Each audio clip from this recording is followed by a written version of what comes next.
Imagine ruling empires, commanding armies, and shaping history, only to be undone by a toilet trap, a cricket ball, or your own overindulgence in goose.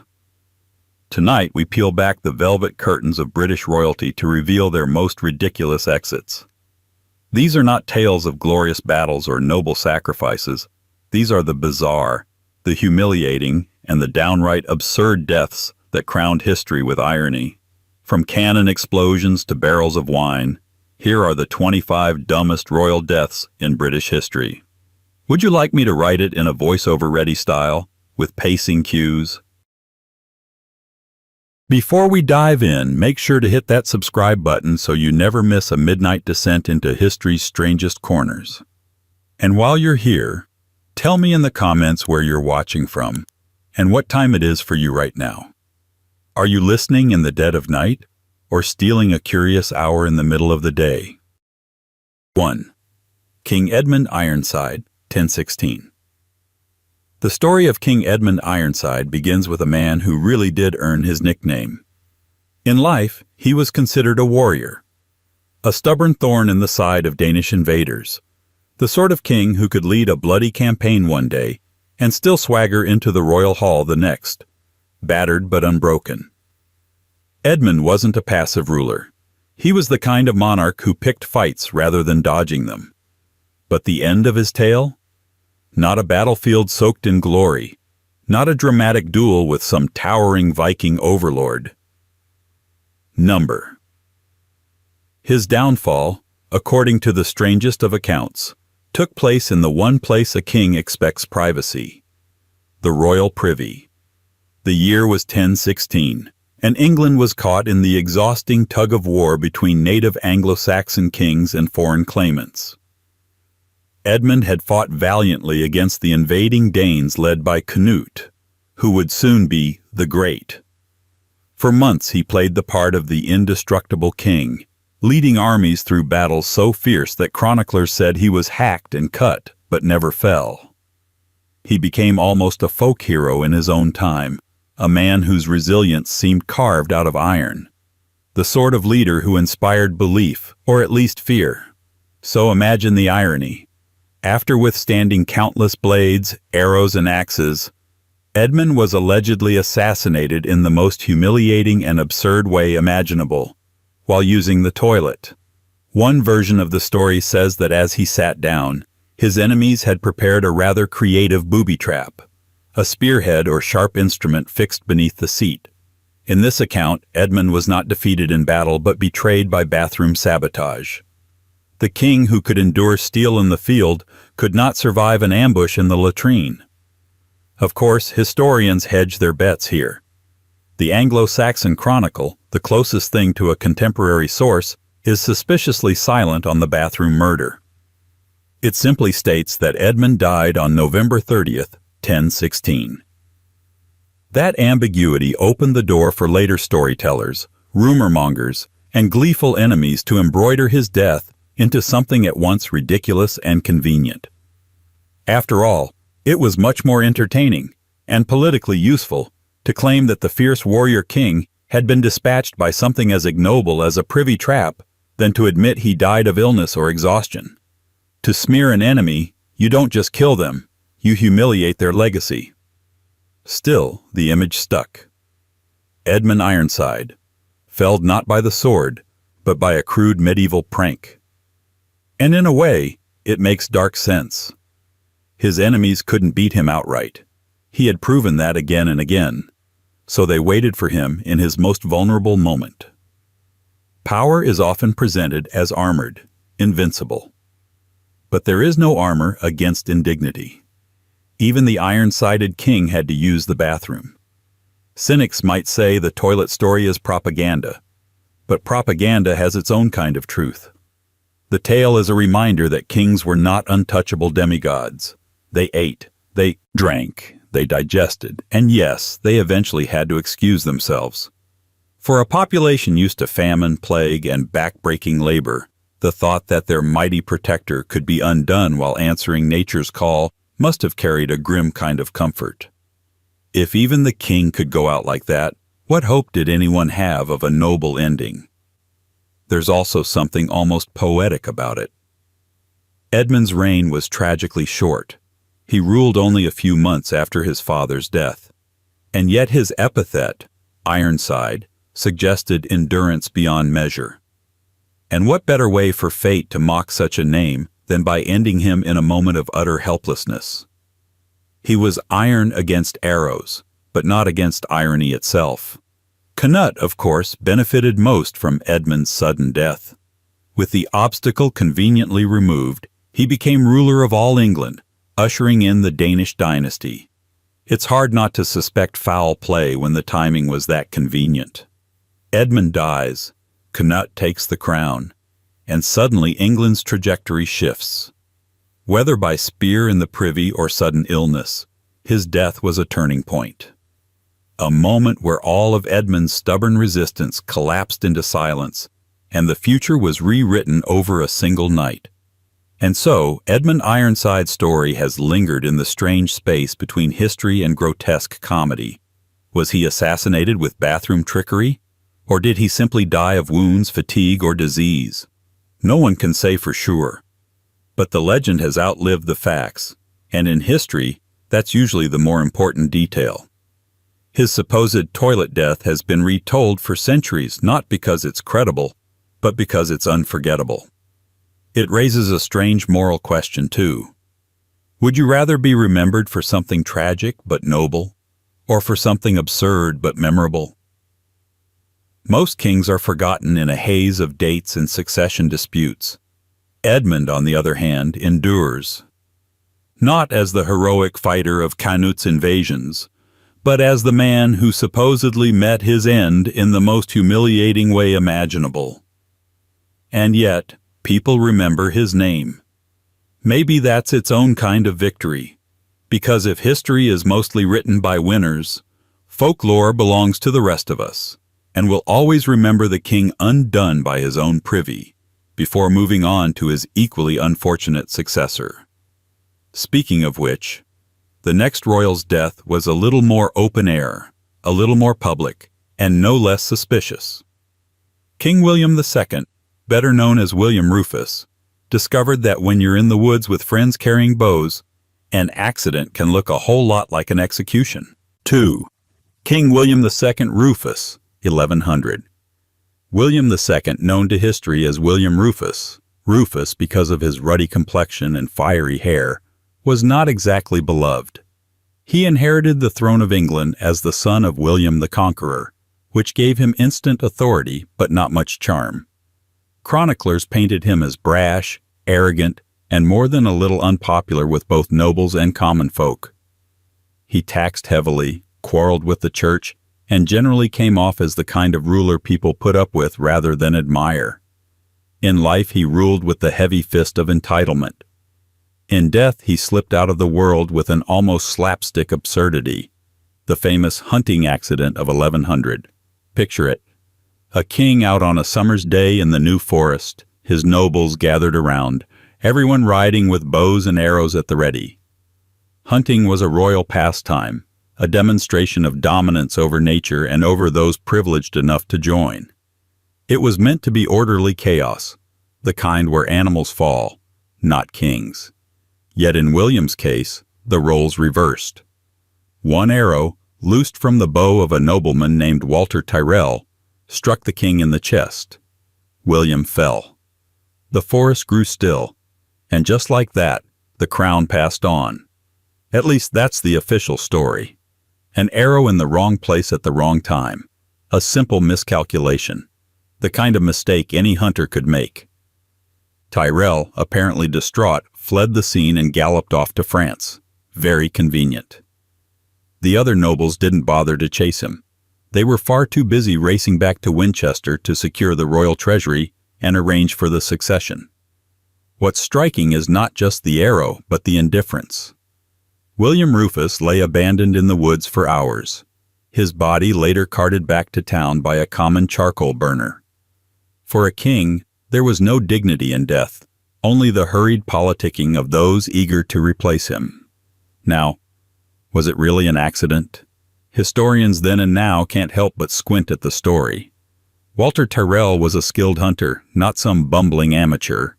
The arrow that killed William supposedly glanced off a tree before striking him, which feels a bit too much like a convenient excuse. And most suspicious of all, who benefited immediately from William's demise? His younger brother Henry. He wasted no time, racing to Winchester to seize the royal coffers and crown himself king. Within days he was crowned Henry I, as if he'd been rehearsing for the moment. The image is almost comical. One brother lies dead in the dirt, felled by a hunting mishap, while the other is sprinting in royal robes to the nearest cathedral. If it were a play, you'd accuse the playwright of being too obvious. The accident that clears the path, the conveniently absent witnesses, the eager younger sibling ready to step in. It smacks of a staged event, dressed up as rustic misfortune. And yet, the sheer ridiculousness of it is what made it stick in popular imagination. A king, supposedly a figure of divine authority, taken out not by rebellion, not by enemy invasion, but by the slip of an arrow during a leisure activity. He wasn't defending the realm, he was just trying to shoot a deer. It was as if fate itself decided to puncture his ego by reminding him that mortality doesn't bow to crowns. Contemporaries weren't kind in their assessment. Some chroniclers saw the arrow as divine punishment. William Rufus had quarreled with the church, ignored its demands, and lived in a way considered scandalous by pious scribes. To them, the hunting accident was no accident at all. It was God's way of delivering justice. The forest, after all, was known as a cursed place. Both of William's older brothers had also died in that same New Forest years earlier, in strange riding mishaps. It was almost as if the land itself held a grudge against Norman royalty. Still, whether divine intervention or human plotting, the result was the same, a king lying lifeless in the woods, forgotten by the very courtiers who once bowed to him. His death highlighted how fragile royal grandeur truly was. One moment you're at the height of power, commanding armies and treasuries, and the next you're sprawled on the forest floor, carried back by a peasant's cart, while your brother snatches your crown. What makes William Rufus's death feel especially absurd is the juxtaposition of his reputation and his ending. He was remembered as fiery, willful, commanding, and yet he went out in a way that looked almost pitifully clumsy. A monarch, undone by a flying stick with feathers. It's hard to find a more anticlimactic end for a man who spent his life demanding respect. Even his burial was telling. Few mourned him, the ceremony was rushed, and the chroniclers didn't dwell on grief, but on how quickly the business of succession carried on. His life ended like a political afterthought, and so, the question remains. Was it murder masked as misfortune, or was it simply the world mocking a king who thought himself untouchable? In either case, William Rufus left a legacy not of conquest or reform, but of suspicion and irony. The red-faced king remembered not for how he ruled, but for how easily he fell. Of course, if William's end felt humiliating, the next royal to shuffle off the stage didn't even get the courtesy of a dramatic arrow. Number. King John, a monarch remembered for signing away rights at Runnymede, apparently signed away his own life with a feast. His downfall didn't come on horseback or on campaign, but at a table groaning with peaches and cider. A king undone not by weapons or betrayal, but by his own stomach. And if you're enjoying this dive into the stranger corners of royal history, don't forget to subscribe. It helps keep these tales coming. While you're at it, drop a comment. Where in the world are you listening from, and what time is it there? Midnight curiosity, early morning distraction, or somewhere in between? 3. King John, 1216. When people think of King John, they usually picture the villain of Robin Hood stories, the greedy monarch squeezing every last coin out of his subjects while twirling an imaginary mustache.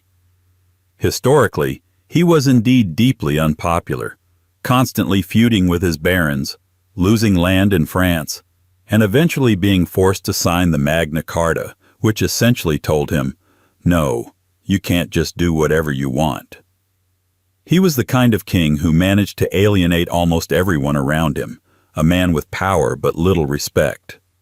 But while his reign was filled with conflict, betrayal, and humiliations, his death was perhaps the strangest humiliation of all. Instead of being killed in battle or poisoned by a rival, King John apparently stuffed himself to death, felled by a gluttonous binge of peaches and cider. The year was 1216, and John was not in great shape. His reputation was in ruins. He was losing the civil war against rebellious barons, and he was generally miserable. Perhaps that explains why, when he stumbled across a particularly tempting orchard, he decided to gorge himself. Chroniclers wrote that he indulged in a surfeit of peaches, washing them down with copious amounts of cider. It was the medieval version of stress eating, except in John's case, it didn't end with regret and a stomachache.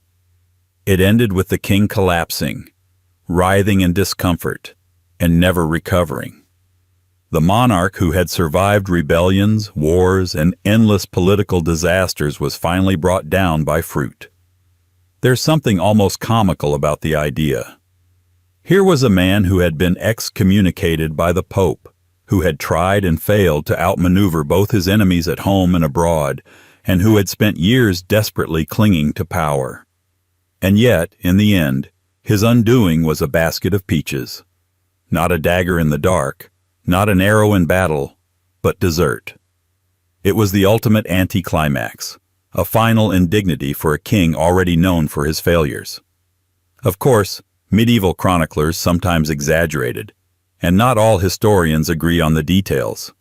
Some accounts say John had been sick already, perhaps with dysentery, and the peaches simply made things worse. Others suggest that the story of his fruit-induced demise was invented or embellished by enemies who wanted to mock him. After all, what better way to dishonor a king than to reduce his mighty reign to the punchline? He died because he couldn't stop eating peaches?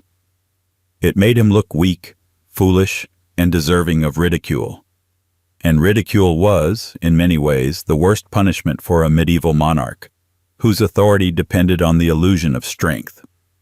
Still, even if illness played a role, the peaches stuck in popular memory. The image of John lying helpless after his gluttonous binge was simply too good to ignore. It was a kind of poetic justice. The greedy king undone by his own greed, a man who had taken so much from others now brought low by his own overindulgence. His life had been defined by excess, of taxes, of ambition, of poor decisions. And so his death matched perfectly, absurd and petty. It's telling that even in death, John didn't get the dignity of a noble narrative. His reign had been one long sequence of humiliations. He lost Normandy, once the jewel of the English crown. He fought with his nobles until they forced him to sign away his power in the Magna Carta, effectively declaring him unfit to rule unchecked. He even lost the support of the church for a time.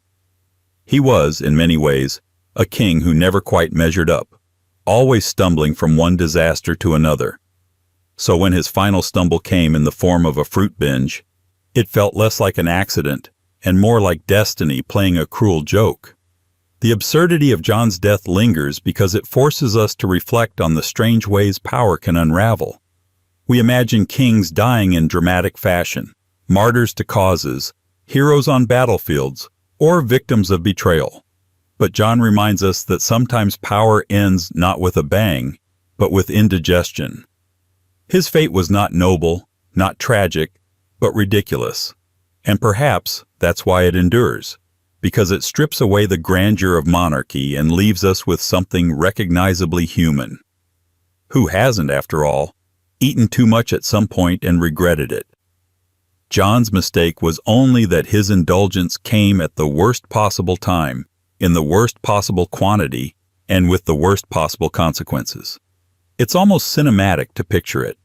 A tired, unpopular king leaning back after his feast, groaning in discomfort, while his enemies circle outside, preparing to carve up his kingdom. Inside, peaches. Outside, chaos.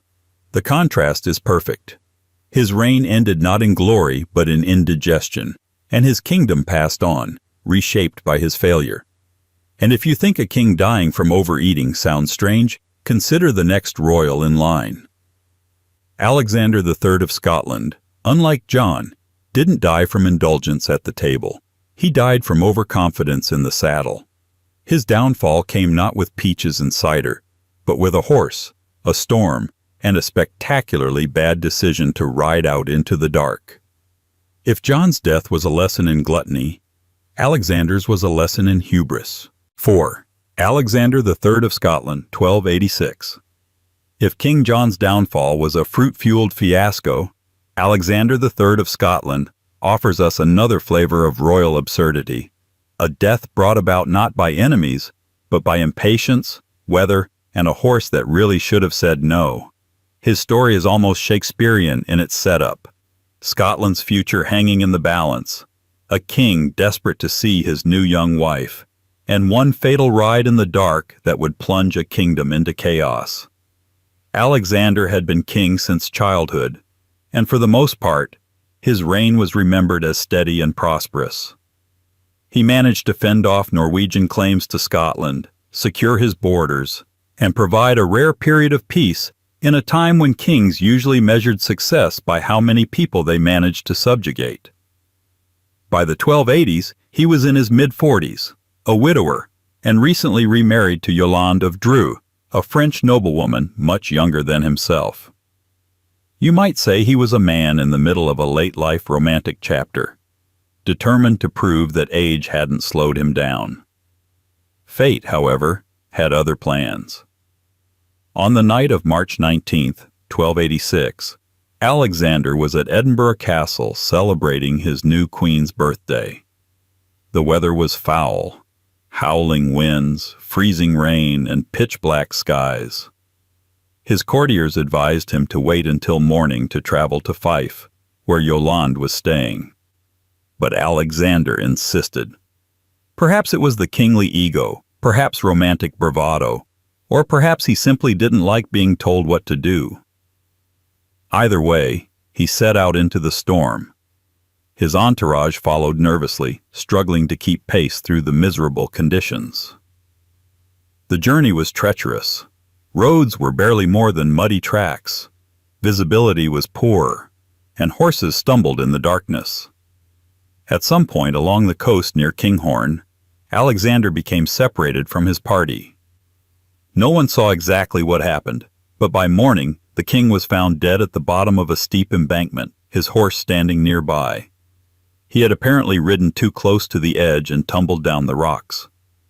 Just like that, Scotland's monarch, who had kept his kingdom relatively stable for decades, was gone. Not slain in battle, not betrayed by enemies, just defeated by bad weather and worse judgment. The absurdity lies in the sheer preventability of it all. Advisors told him not to go. The storm itself screamed, "Turn back." His courtiers urged caution. Yet Alexander, the powerful ruler of Scotland, thought himself immune to the same hazards that plagued ordinary travelers. A king, after all, wasn't supposed to be brought down by something as mundane as a horse losing its footing. And yet, that's exactly what happened. A man who had defied invading armies couldn't defy a rain-slicked cliff. What makes his death sting even more in hindsight is the chaos it triggered. Alexander left no surviving sons. His only heirs were a young granddaughter, Margaret, the Maid of Norway. And when she too died, young, a political vacuum that plunged Scotland into a succession crisis. That crisis eventually drew in England's Edward I, setting off the wars of Scottish independence. So yes, Robert the Bruce and William Wallace owe part of their historical stage to the fact that Alexander III couldn't wait until daylight to see his wife. One impulsive nighttime ride ended up rewriting centuries of Scottish history. Contemporaries saw the tragedy as a cautionary tale. Chroniclers remarked on the foolishness of tempting fate, of ignoring advice, of trusting too much in one's own strength. Some interpreted it as divine punishment, a cosmic reminder that even kings must obey the elements. But others simply shook their heads at the absurdity. A ruler who outmaneuvered foreign powers was undone by a bad decision and a slippery path. His end became a sort of royal parable. Don't let pride or impatience make you careless, because no crown can protect you from a fall. The irony of Alexander's demise is hard to ignore. He had spent his reign building stability, ensuring order, and protecting his dynasty, only for his personal recklessness to unravel it all in a single night. His fall was not just physical but symbolic. A king plunging from the security he had created into the chaos that followed. If his life was a testament to steady leadership, his death was a reminder of how quickly it all could collapse, sometimes literally. And so Alexander III joins the list of royals who died not with glory but with a shrug from history. His name lingers not only because of his accomplishments, but because of the ludicrous way it all ended. A powerful king, remembered for tumbling off his horse in the dark, leaving his kingdom to unravel.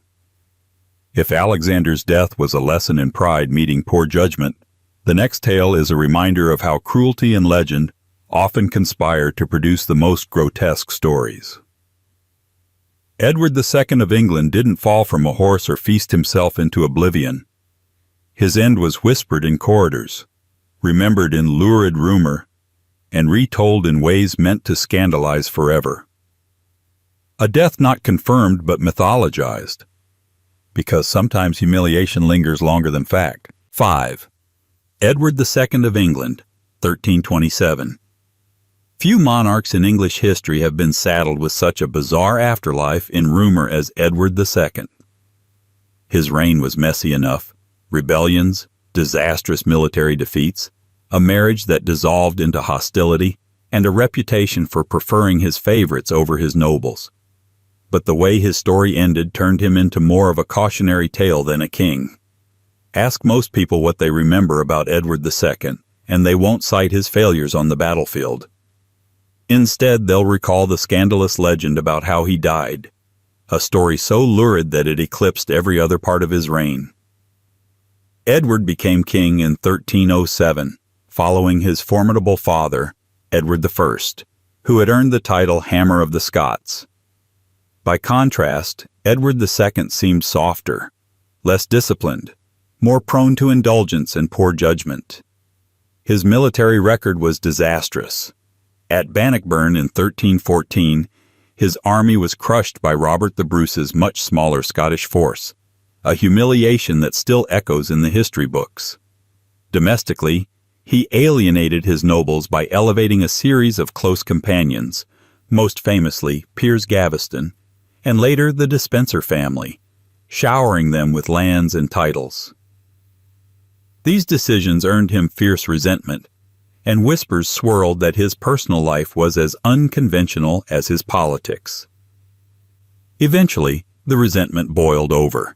His queen, Isabella of France, allied with a disaffected nobleman, Roger Mortimer, and together they invaded England in 1326. Edward was captured and forced to abdicate in favor of his teenage son, who became Edward III. The deposed king was imprisoned, first in Kenilworth Castle, then in Berkeley Castle. And this is where the legend takes over. According to official records, Edward died in 1327 while in captivity. The cause? That's where history loses its footing. Some chronicles suggest illness or mistreatment, but almost immediately, darker rumors emerged. The most notorious version claimed that Edward was killed in an unspeakably humiliating way, a punishment tailored to mock both his failures as a king and the personal scandals that had defined him. The story spread quickly, repeated with relish by those who hated him. It was graphic, sensational, and designed to stick in the mind. But here's the thing. Historians now believe the infamous tale may have been propaganda, not fact. Edward's enemies had every reason to craft a story that portrayed him not just as a failed monarch, but as a figure of ridicule. His downfall wasn't enough. They wanted his memory poisoned, his name a punchline for generations. And it worked. To this day, the lurid legend about his death is often remembered more vividly than the entire span of his reign. Whether true or not, the story reveals something unsettling about the medieval mindset. Kings were supposed to embody strength, authority, and divine favor. When one failed spectacularly, it wasn't enough to depose him. People wanted his legacy tarnished beyond repair. Death by simple illness would have been too merciful. Instead, the chroniclers gave him an ending that was theatrical, humiliating, and eternal in its sting. Edward II became less a king than a cautionary tale, proof that even monarchs could be destroyed not just in body, but in reputation. Yet there's irony here. In trying to humiliate Edward, his enemies also ensured he would never be forgotten. Other deposed rulers faded into obscurity, but Edward II lingers in collective memory because of the outrageousness of the story attached to him. The very thing meant to erase his dignity gave him a kind of strange immortality. He remains one of the best-known kings of the Middle Ages, not because of his policies, not because of his wars, but because of the way people say he died. There are even theories that he didn't die in 1327 at all. Some scholars argue that Edward may have escaped captivity and lived in obscurity abroad, with rumors surfacing in Italy of a deposed English king wandering incognito. If so, then the famous tale of his horrific end was nothing more than a cover-up, a convenient fiction for Mortimer and Isabella to cement their power. That possibility makes the story even more absurd. An elaborate death myth concocted while the supposed corpse was still very much alive elsewhere. Regardless of the truth, Edward II's end embodies the strange power of narrative. His reign was a mess, yes, but plenty of kings had messy reigns. What sets him apart is the way history chose to remember him, through ridicule, rumor, and one of the most infamous royal death stories ever told. It's a reminder that sometimes memory is more punishing than reality. And if Edward's death shows how legends can eclipse facts, the next royal demise is the opposite. A death so anticlimactic, so pitiful, that no legend was required. Robert III of Scotland's passing wasn't shrouded in scandal or murder plots. Instead, it was almost comically sad. A king so weighed down by failure and despair that he supposedly declared himself unfit to rule even a chicken coop. Where Edward II was remembered too vividly, Robert III risked being remembered for nothing at all, except the sheer bleakness of how he gave up. 6th, Robert III of Scotland, 1406. If ever there was a king who seemed to apologize for being alive, it was Robert III of Scotland. His story reads less like the tale of a warrior king and more like a tragicomedy about a man who stumbled into power without the temperament to wield it. Where other monarchs were undone by arrows, poisons, or conspiracies, Robert was undone by despair. His death wasn't sudden or dramatic or even particularly violent. It was slow, pitiful, and according to chroniclers, a case of grief so profound that it convinced him he wasn't fit to rule even a hen coop. For a king, it doesn't get much more ridiculous or more humiliating than that. Robert wasn't always Robert. He was born John Stuart, son of Robert II, and by all accounts, his early life was full of potential. But a series of accidents, both literal and metaphorical, seemed to sap him of vitality. At some point in his youth, John suffered a serious injury, possibly from being thrown from a horse, which left him physically weakened and unfit for battle. In an age when kings were expected to lead charges, swing swords, and project martial authority, this was a devastating handicap. By the time he inherited the throne in 1390, he was already seen as fragile, indecisive, and unthreatening. His subjects probably thought of him less as a lion of Scotland and more as a sickly rooster. That lack of strength defined his reign. Powerful nobles, sensing weakness, began running the kingdom like their own private playground. Robert had little control over his court, and worse, he had little control over his sons. His eldest, David, Duke of Rothesay, was wild, ambitious, and perhaps inevitably too much for his cautious father. When David died under suspicious circumstances while in the custody of Robert's brother, the Duke of Albany, whispers spread that Albany had arranged the death to eliminate a rival for power. Whether Robert believed the rumor or not, it crushed him. His son was gone, and his own authority looked more pathetic than ever. It was after this disaster that Robert is said to have delivered his famous line about being unfit to rule even a chicken coop. Imagine that. A king, head of state, bearer of Scotland's crown, publicly declaring that he wouldn't trust himself to manage poultry. It was self-deprecation elevated to national policy. To put it in modern terms, it would be like a prime minister holding a press conference to say, "I really shouldn't be trusted to water the office plants." Kings were supposed to embody confidence. Robert embodied doubt. Still, he had one son left, James, later James I of Scotland. Perhaps Robert thought that protecting James would redeem his failures. But when James was captured by the English while en route to France, the king's despair deepened. Losing one son might have been survivable. Losing two in such humiliating circumstances was unbearable. Chroniclers say that when Robert heard the news, he essentially gave up on life. He stopped eating, stopped caring, and within days, he was dead. Not struck down in combat, not executed, not assassinated, just hollowed out by grief and surrender. And here lies the absurdity. Monarchs are supposed to go down fighting, or at least pretending to fight. Robert went down by quietly quitting. His death reads less like the tragic end of a ruler and more like the sad final act of someone who decided that the job description was too much. The great irony is that his abdication from life created exactly the instability he had spent his reign trying to avoid. With James imprisoned in England, Scotland was left effectively leaderless. And guess who stepped in to run things? The very same Duke of Albany who had likely engineered David's downfall. Robert's despair gave his ambitious brother exactly what he wanted. In a sense, Robert's reign and death together form one long punchline about the dangers of passivity. Where others fought and lost, Robert didn't fight at all. And in refusing to fight, he ended up losing more than any of them: his sons, his authority, and finally his dignity. Even his epitaph carries a note of bleak irony. A man who thought himself unfit to rule chickens had, in fact, been entrusted with a kingdom. Scotland didn't need a warrior king every day of the week, but it did need someone who at least pretended to believe in his own crown. Robert couldn't even manage that. Yet his death also lingers because it's so strangely relatable.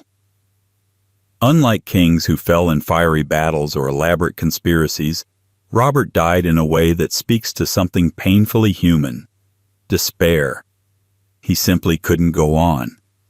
For subjects who lived hard lives under rulers who often seemed superhuman, there must have been something oddly comforting in the idea of a king who collapsed under the same weight that crushed ordinary people. But in history, comfort quickly becomes comedy. Robert III is remembered not for his policies or victories, but for his defeatist line about hen coops and his slow retreat into death. He's the king who quit, the monarch who surrendered not to enemies but to grief. And because history loves irony, his exit set the stage for his successors to fight some of Scotland's most dramatic battles of independence. His personal weakness became the prelude to national resilience.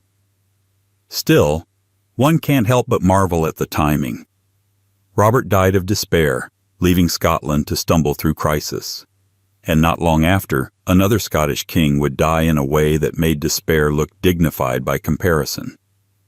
Where Robert withered away, James II of Scotland went out with a literal bang, brought down not by grief but by standing far too close to one of his own cannons. If Robert's death was a slow surrender, James's was the explosive opposite. 7. James II of Scotland, 1460. If Robert III of Scotland died by quietly giving up, James II, a century later, left the world in the loudest, most dramatic, and frankly most absurd way possible. He blew himself up with one of his own cannons.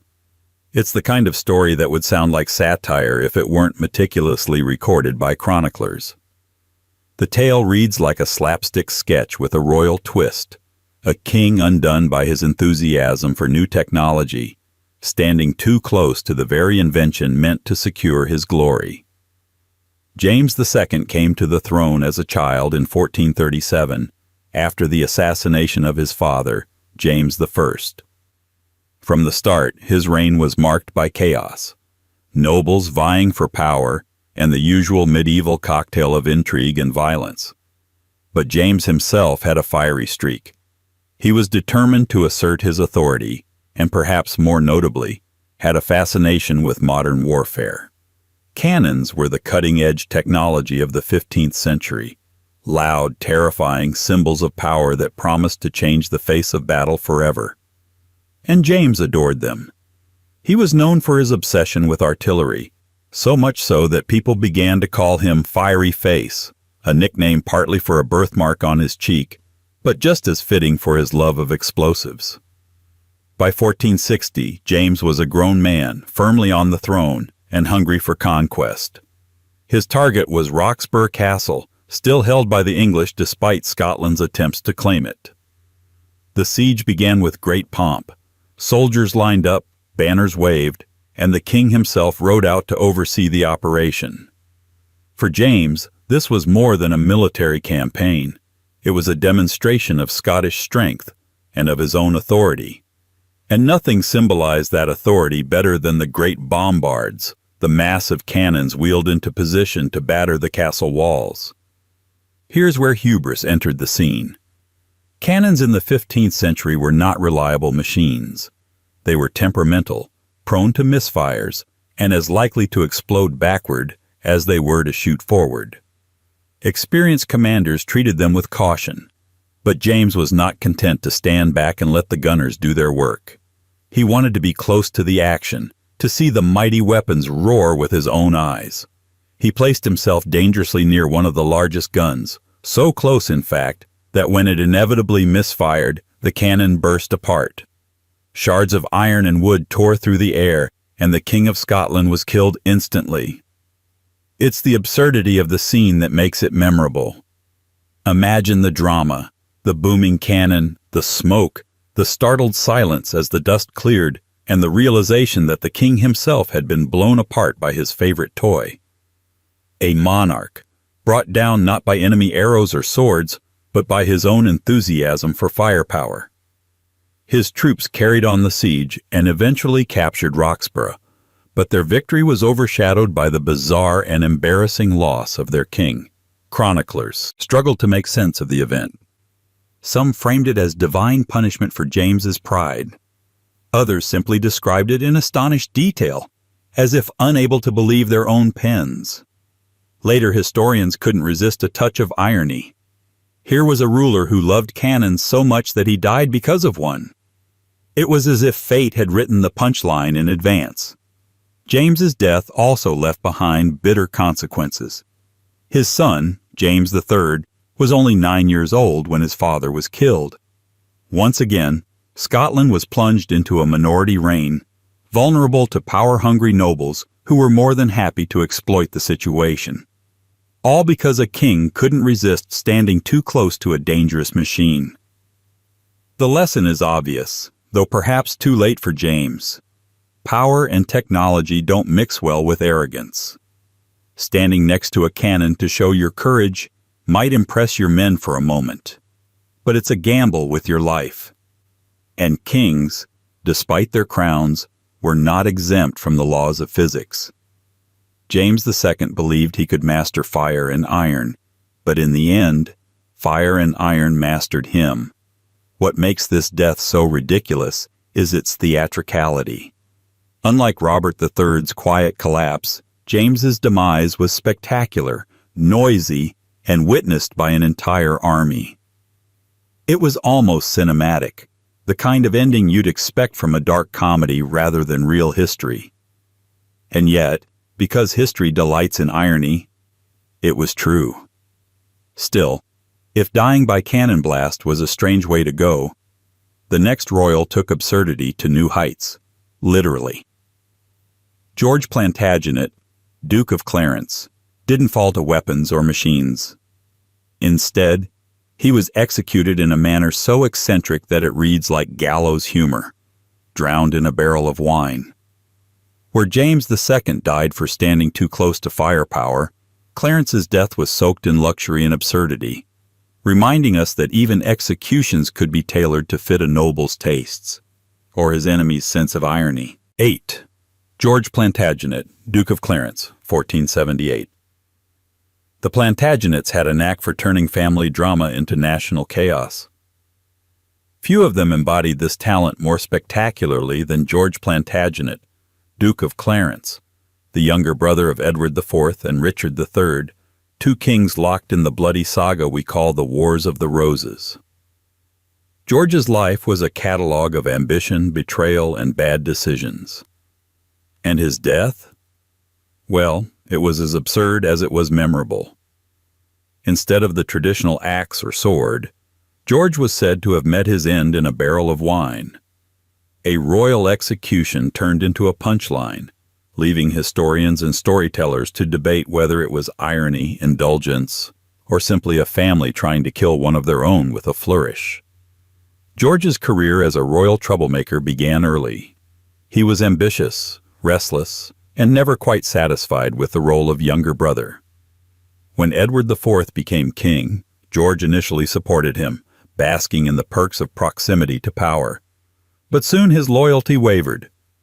George married Isabel Neville, daughter of the powerful Earl of Warwick, also known as the Kingmaker, who had helped Edward to the throne. When Warwick turned against Edward, George followed. Together, they briefly toppled Edward and restored Henry VI to the crown. But George's loyalty was as flimsy as his ambition was strong. He eventually betrayed Warwick and switched back to Edward's side when it became clear which way the political winds were blowing. This pattern, betrayal followed by reconciliation, would define George's life. He was the kind of man who always wanted to be in the winning camp, but who also couldn't resist scheming to make himself more important. His erratic loyalties made him a dangerous liability, especially to a brother as ruthless as Edward IV. By the late 1470s, George's behavior had become impossible to ignore. He was implicated in plots, accused of treason, and increasingly alienated from his royal siblings.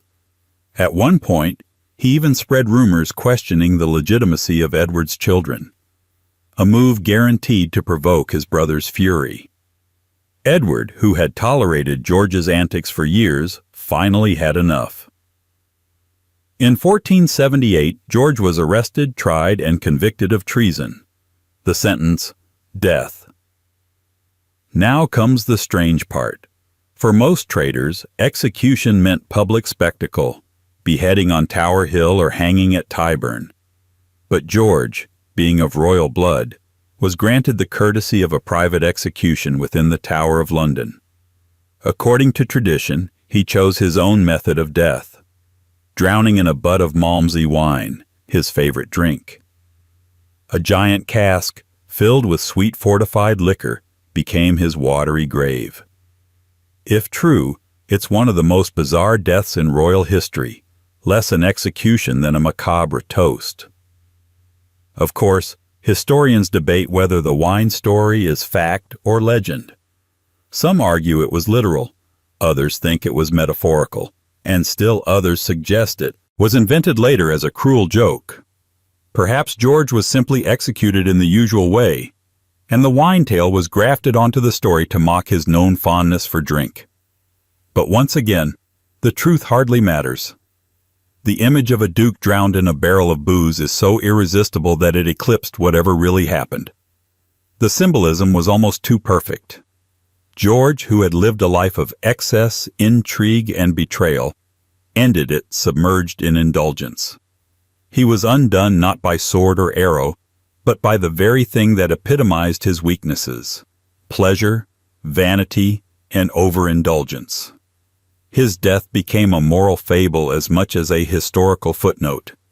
If you live like a man who drinks too deeply, perhaps you die in the same way. It also served a practical political purpose. Edward IV eliminated a treacherous brother, but in a way that underscored his control. Executing George publicly might have stirred sympathy. Executing him privately, and with such a bizarre twist, turned him into a story rather than a martyr.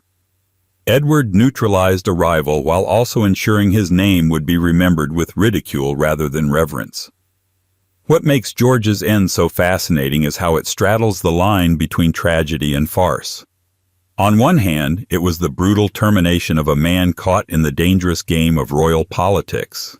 On the other, it was a piece of grotesque theater, so absurd that people still laugh at it centuries later. Few royals have been remembered so vividly for the manner of their death, and fewer still in a way that feels like the setup to a dark joke. And yet, for all its uniqueness, George's death fits neatly into the larger theme of the Plantagenet family: ambition, betrayal, and irony. He schemed, he switched sides, he clawed at power, and in the end, he drowned in wine. It's almost poetic. But if George's absurd finale teaches us about indulgence, the next story shows what happens when a king places his trust in the wrong stranger. James III of Scotland didn't die in his palace, nor in the heat of heroic battle, but at the hands of an anonymous plowman, stabbed after begging for help from someone who wanted nothing to do with royal business. Where George's death was extravagant, James III's was humiliatingly plain. 9. King James III of Scotland, 1488. James III of Scotland had the misfortune of being one of those kings who never quite fit the role assigned to him. Where medieval monarchs were expected to be bold, martial, and charismatic, James leaned toward the opposite: secretive, suspicious, and more interested in art and architecture than leading charges into battle. He was fascinated by music, astronomy, and jewel collecting, passions that might have made him a decent Renaissance prince in Italy, but made him look effete and eccentric to a Scottish nobility who valued strong warriors above everything else. This mismatch between the king's personality and his nobles' expectations created a rift that would ultimately send him spiraling toward his absurd and ignoble death in 1488. James ascended the throne as a child in 1460 after his father, James II, met his explosive end at Roxburgh. From the start, he was overshadowed by powerful regents and factional struggles. As he grew older, James tried to assert himself, but he never shook off the perception that he was aloof and untrustworthy. His relationships with his brothers were disastrous. One was executed for treason, another defected to England. His marriage to Margaret of Denmark did little to stabilize his rule, though she was reportedly one of the few people he genuinely trusted. The nobility, meanwhile, grumbled louder and louder about his reliance on low-born favorites, men they considered unworthy of royal confidence. By the late 1480s, resentment against James had hardened into open rebellion. His son, the future James IV, was placed at the head of a coalition of nobles in what became known as the Rebellion of Lauder Bridge. Though James IV may not have been a willing participant, the symbolism was devastating: a king at war with his own son. The final confrontation came at the Battle of Sauchiburn in June 1488, where James III led his forces against the rebels. The battle itself was not especially remarkable, confused, bloody, and typical of the period, but James's personal conduct was. Rather than inspiring his troops, he appeared withdrawn and uncertain, failing to rally them at critical moments. When it became clear that his army was losing, James attempted to flee the field. It was a desperate move, and it set the stage for his absurd and humiliating demise. According to accounts, James was thrown from his horse while retreating and injured in the fall. Separated from his men, he stumbled upon a passing plowman, and still disguised by the chaos of battle, asked for help. Perhaps he hoped for aid, perhaps even anonymity.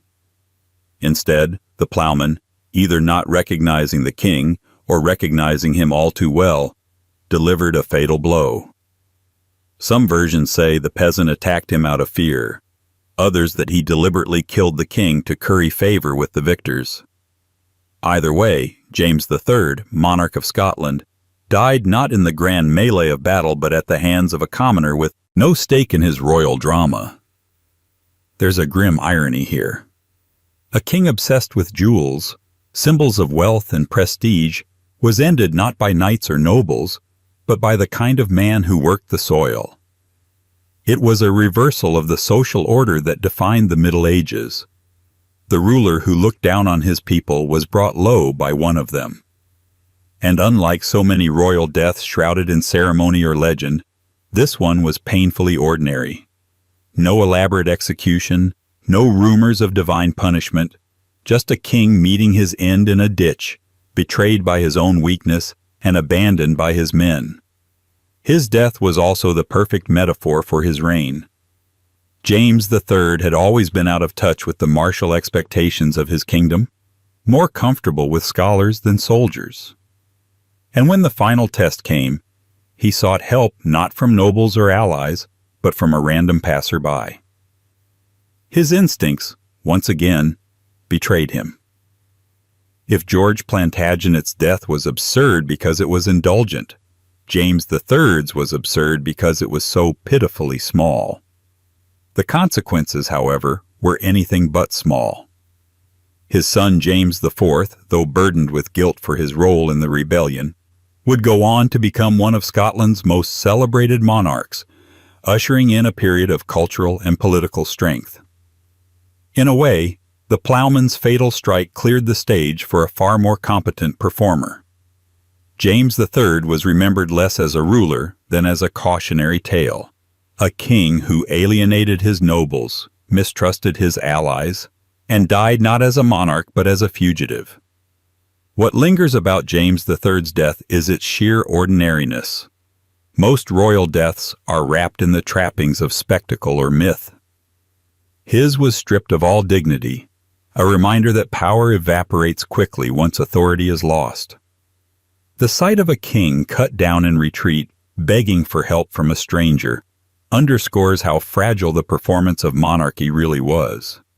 And if James III's death feels small and pitiful, the next royal demise is anything but subtle. Henry Stuart, Lord Darnley, the ill-fated husband of Mary, Queen of Scots, met his end in a tangle of explosions, betrayal, and sheer incompetence. Where James died quietly in a field, Darnley's death came in a burst of noise and scandal, leaving behind a scene so chaotic it reads like a dark farce staged by history itself. 10. Henry Stuart, Lord Darnley, 1567. If the tragicomedy of James III was about a king being reduced to a nobody in a field, then Henry Stuart, Lord Darnley, gives us the opposite, a royal consort who thought himself a somebody, only to die in one of the most absurd and suspicious murder scenes in British history. Husband to Mary, Queen of Scots, Darnley is remembered not for loyalty or wisdom, but for vanity, arrogance, and one spectacularly ridiculous exit that remains one of the strangest whodunits of the 16th century. Henry Stuart, better known as Lord Darnley, was tall, handsome, and, at first glance, everything a young queen might want. When he and Mary married in 1565, the union looked like a dynastic dream. Both were grandchildren of Henry VII of England, meaning their children could unite strong claims to the English throne. But the fairy tale unraveled almost immediately. Darnley was vain, entitled, and politically tone-deaf. He expected to be crowned king alongside Mary, resented being sidelined, and wasted no time in alienating both his wife and her advisors. His crowning act of arrogance came in 1566, when he joined a conspiracy to murder Mary's secretary, David Rizzio, in front of her. The brutal act shocked the court and horrified Mary, who never forgave her husband. Their marriage, already shaky, collapsed into mutual suspicion. Darnley, still ambitious, still petulant, began scheming again, though his enemies had far sharper plans in mind. By early 1567, Darnley was recovering from illness, possibly smallpox, at a house called Kirk o' Field in Edinburgh. Mary visited him there, playing the part of the dutiful wife. But on the night of February 10th, something extraordinary happened. The house exploded. Not metaphorically, literally. Gunpowder had been planted beneath the building, and in the middle of the night, it detonated with a force that reduced the structure to rubble. Neighbors rushed out, expecting to find Darnley's body amid the debris. Instead, they discovered him lying dead in the garden along with a servant. And here's the strange part. There were no burn marks, no signs of injury from the blast. He had survived the explosion, only to be strangled or suffocated afterward. It was, in every sense, a botched assassination worthy of dark comedy. The conspirators had gone to the trouble of blowing up an entire house, yet Darnley somehow escaped the flames, only to be dispatched clumsily a short distance away. It was almost cartoonish. The target survives the elaborate trap, only to be undone by Plan B. For a man so full of himself, Darnley's end was pitiful, ironic, and strangely fitting. The fallout was immediate.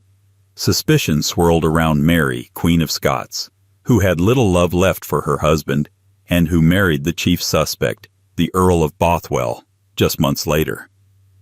Whether Mary was complicit or merely unlucky, the optics were terrible. Darnley's absurd death became a political weapon against her, fueling the rebellion that eventually led to her forced abdication and long imprisonment in England. In other words, his ridiculous end had monumental consequences. But what keeps the story alive isn't just its impact, it's the sheer absurdity of the scene. Imagine the spectacle, a house leveled by gunpowder, rubble still smoking, and the supposed victim found in the garden, alive long enough to need finishing off. For contemporaries, it was both scandalous and absurd, a mix of farce and tragedy that encapsulated everything messy about Tudor and Stuart politics.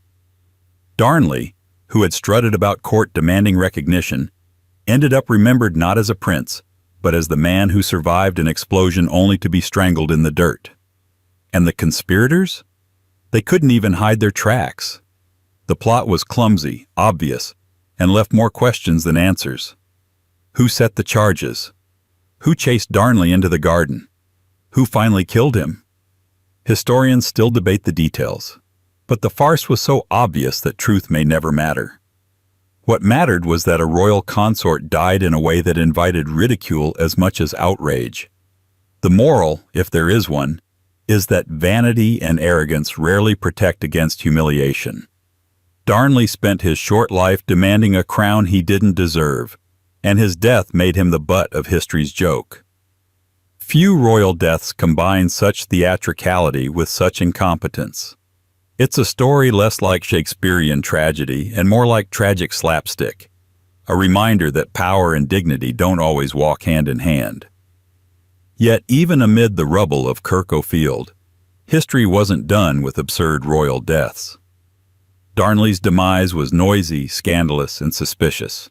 But the next story is almost its mirror image, quiet, pathetic, and the result of nothing more glamorous than dirty water.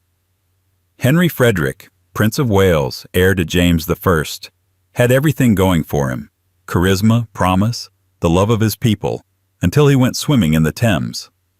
What followed wasn't treachery or conspiracy or gunpowder. It was just disease, filth, and the cruel comedy of fate. 11. Henry Frederick, Prince of Wales, 1612. For once, the story isn't about a king or a scheming consort, but about the boy who was supposed to be both king and savior. Henry Frederick, Prince of Wales, the eldest son of James I of England and the sixth of Scotland, was the golden child of his generation. In an age when heirs were often sickly, unpopular, or just plain disappointing, Henry was everything the people wanted: tall, athletic, intelligent, charismatic. He was the kind of prince who could inspire genuine excitement about the future of monarchy, something rarely said with a straight face. Had he lived, England might have taken a very different course in the 17th century. Instead, his story ended abruptly and absurdly, not with assassination, not with conspiracy, but with water. Dirty water, to be precise.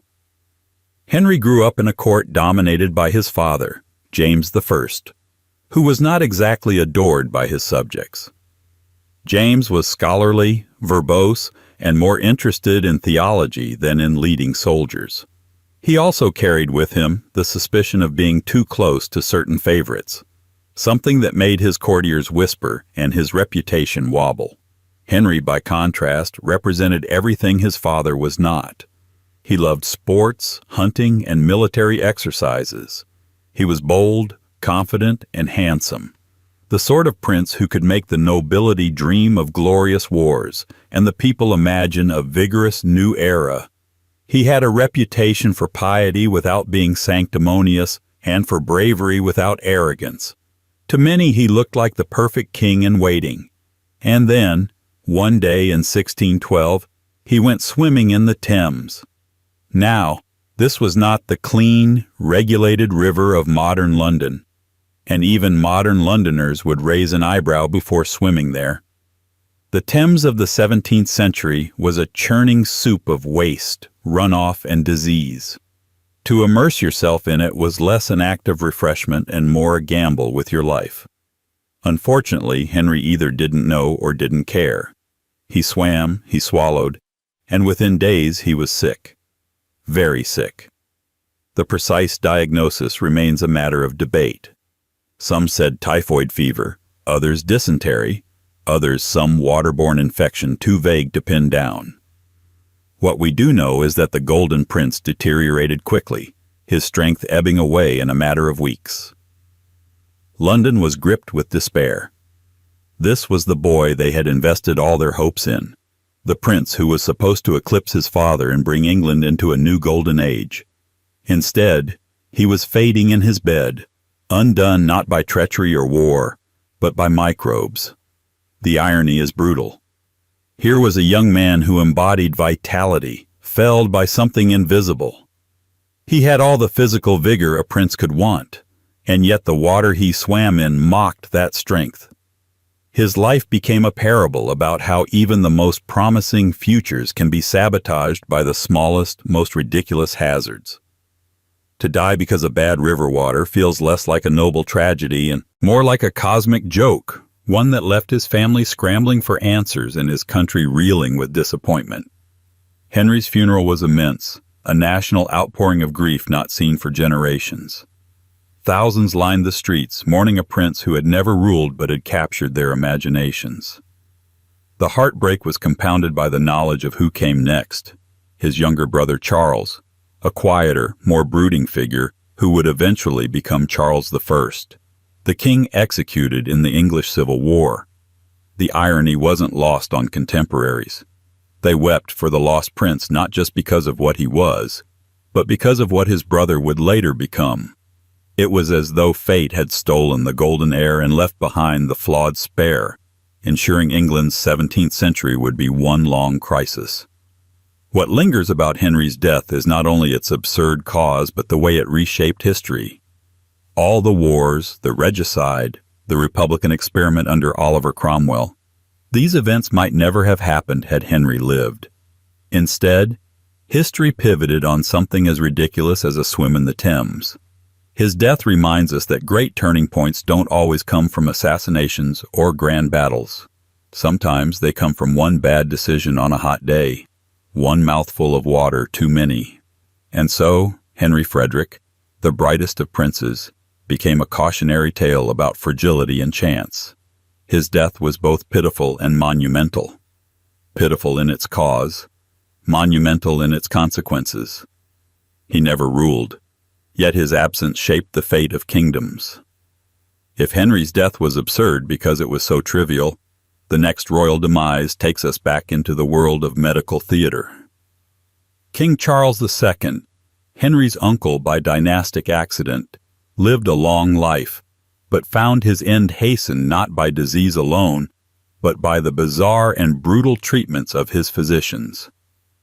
In his case, the comedy of errors wasn't in the cause, but in the cure. A king slowly killed by the quackery of those meant to save him. 12. King Charles II, 1685. Charles II of England was a man who lived his life with gusto. He was charming, witty, indulgent, and surrounded himself with an endless entourage of mistresses, courtiers, and flatterers. Nicknamed the Merry Monarch, he spent much of his reign restoring the pomp and pleasures denied during the Puritan austerity of Oliver Cromwell's rule.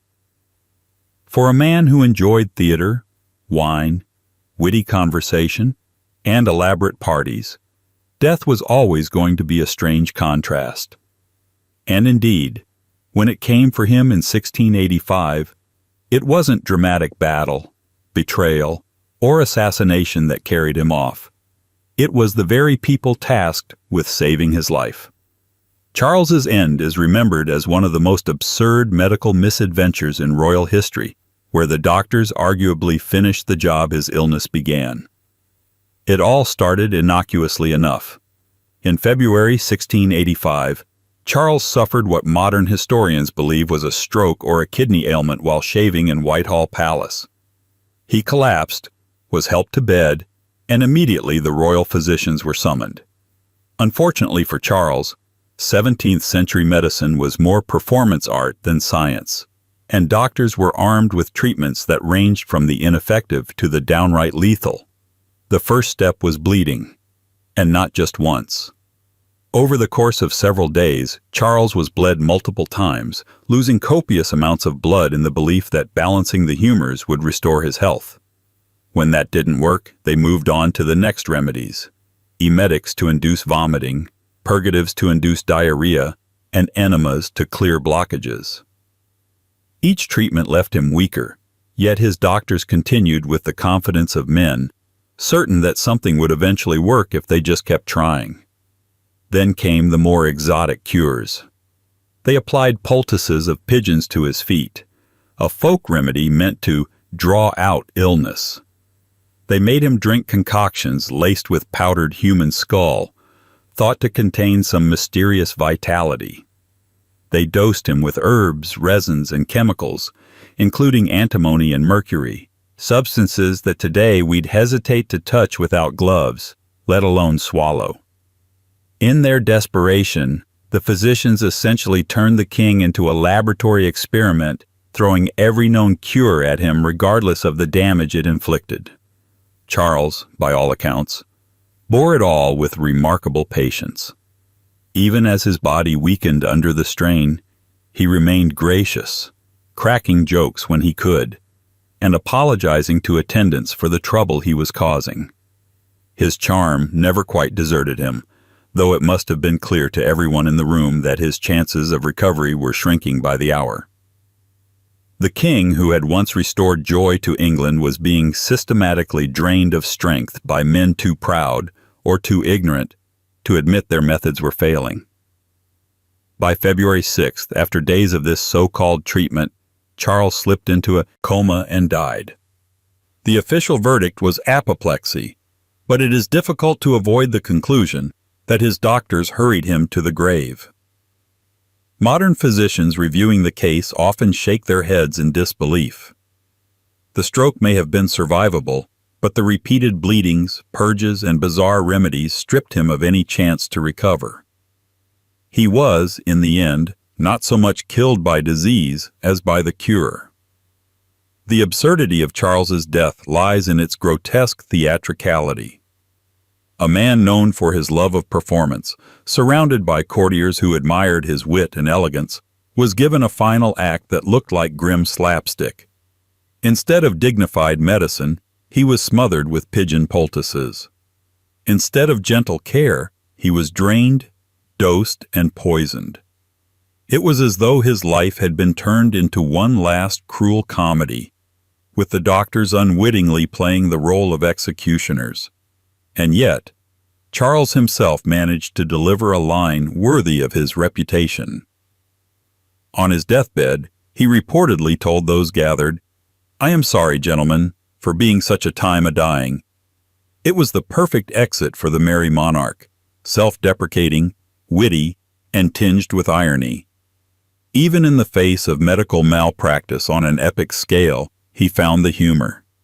His death also stands as a reminder of how far medicine has come, and how dangerous it once was to fall into the hands of those with authority but no understanding.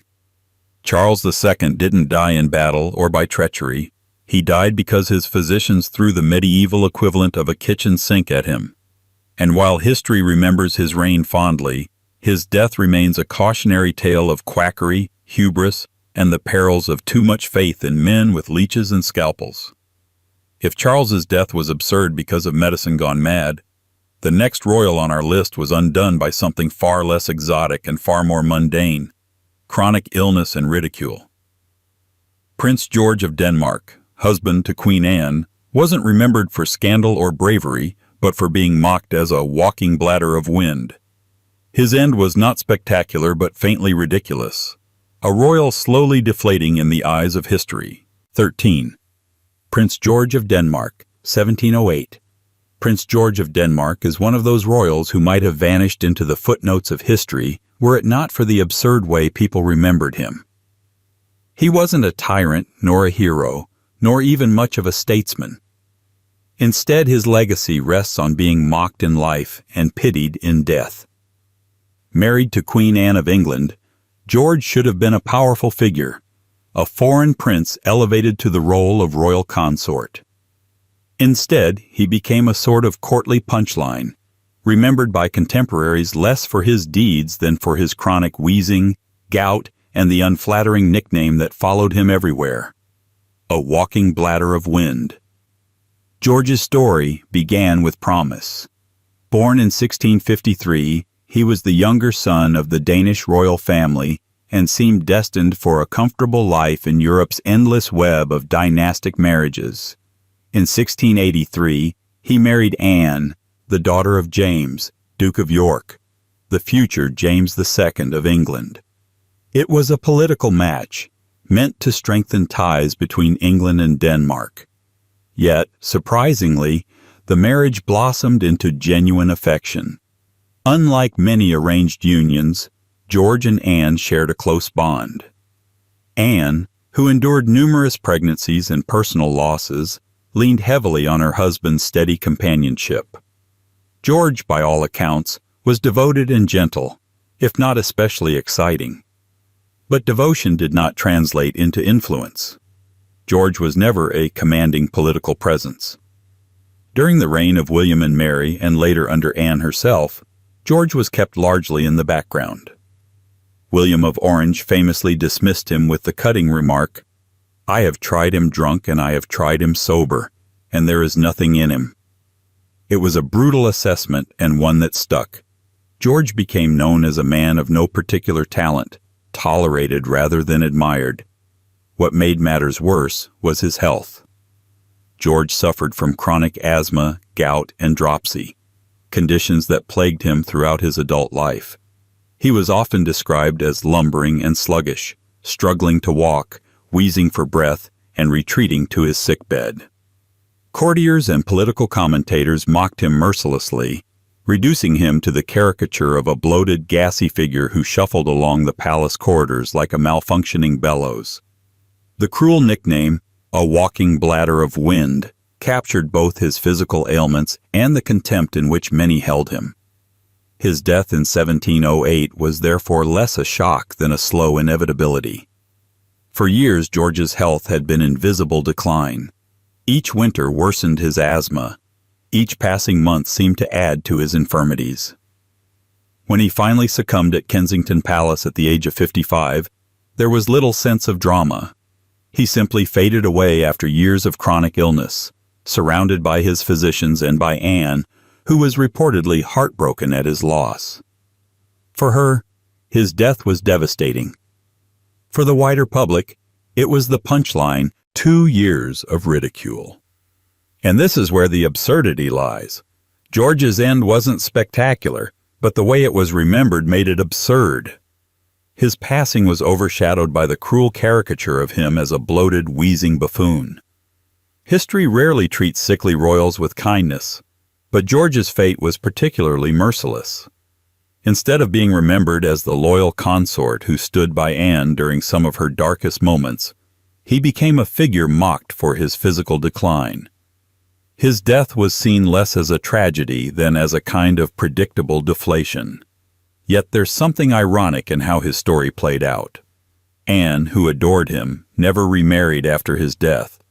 She mourned him deeply and grew increasingly isolated without his steady presence.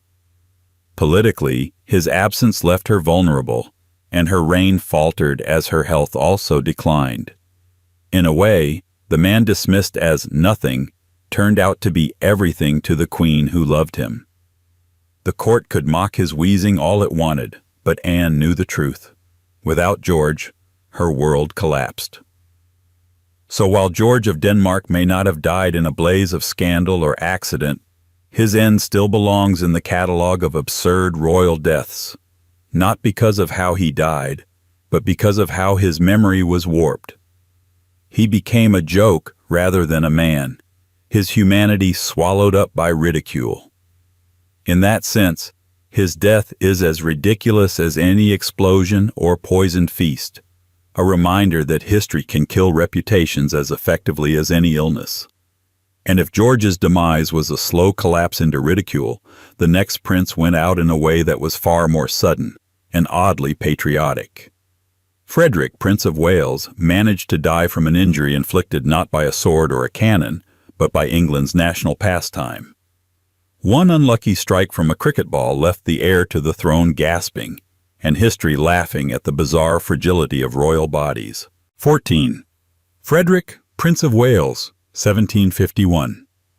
If there's one thing the British monarchy has never lacked, it's heirs who never quite made it to the throne. Frederick, Prince of Wales, son of George II and father of the future George III, was one of the most famous examples. A man born to inherit a kingdom, but remembered mostly for the peculiar, faintly ridiculous way he left the world. His death didn't come from duels, wars, or poisons. Instead, it came courtesy of a cricket ball, proof that even princes can be undone by England's favorite game. Frederick's life had always been complicated, mostly because of his strained relationship with his parents. George II and Queen Caroline didn't merely dislike their eldest son, they despised him. It was one of the most toxic royal family dynamics in British history, played out in full view of courtiers who gleefully spread gossip about every squabble. George II often spoke of Frederick with contempt, while Caroline once reportedly declared she wished she could see him dead. That level of maternal warmth gives you some idea of the family atmosphere. The enmity stemmed partly from politics. Frederick aligned himself with opposition factions in Parliament, deliberately setting himself against his father's government.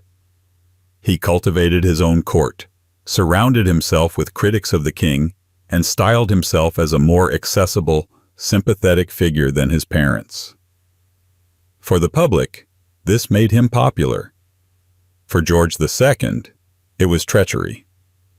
Frederick became a symbol of everything his father resented: rebellious, ambitious, and determined to carve out an identity separate from the crown he was meant to inherit. But if Frederick enjoyed playing the part of the people's prince, fate seemed determined to keep him from playing king.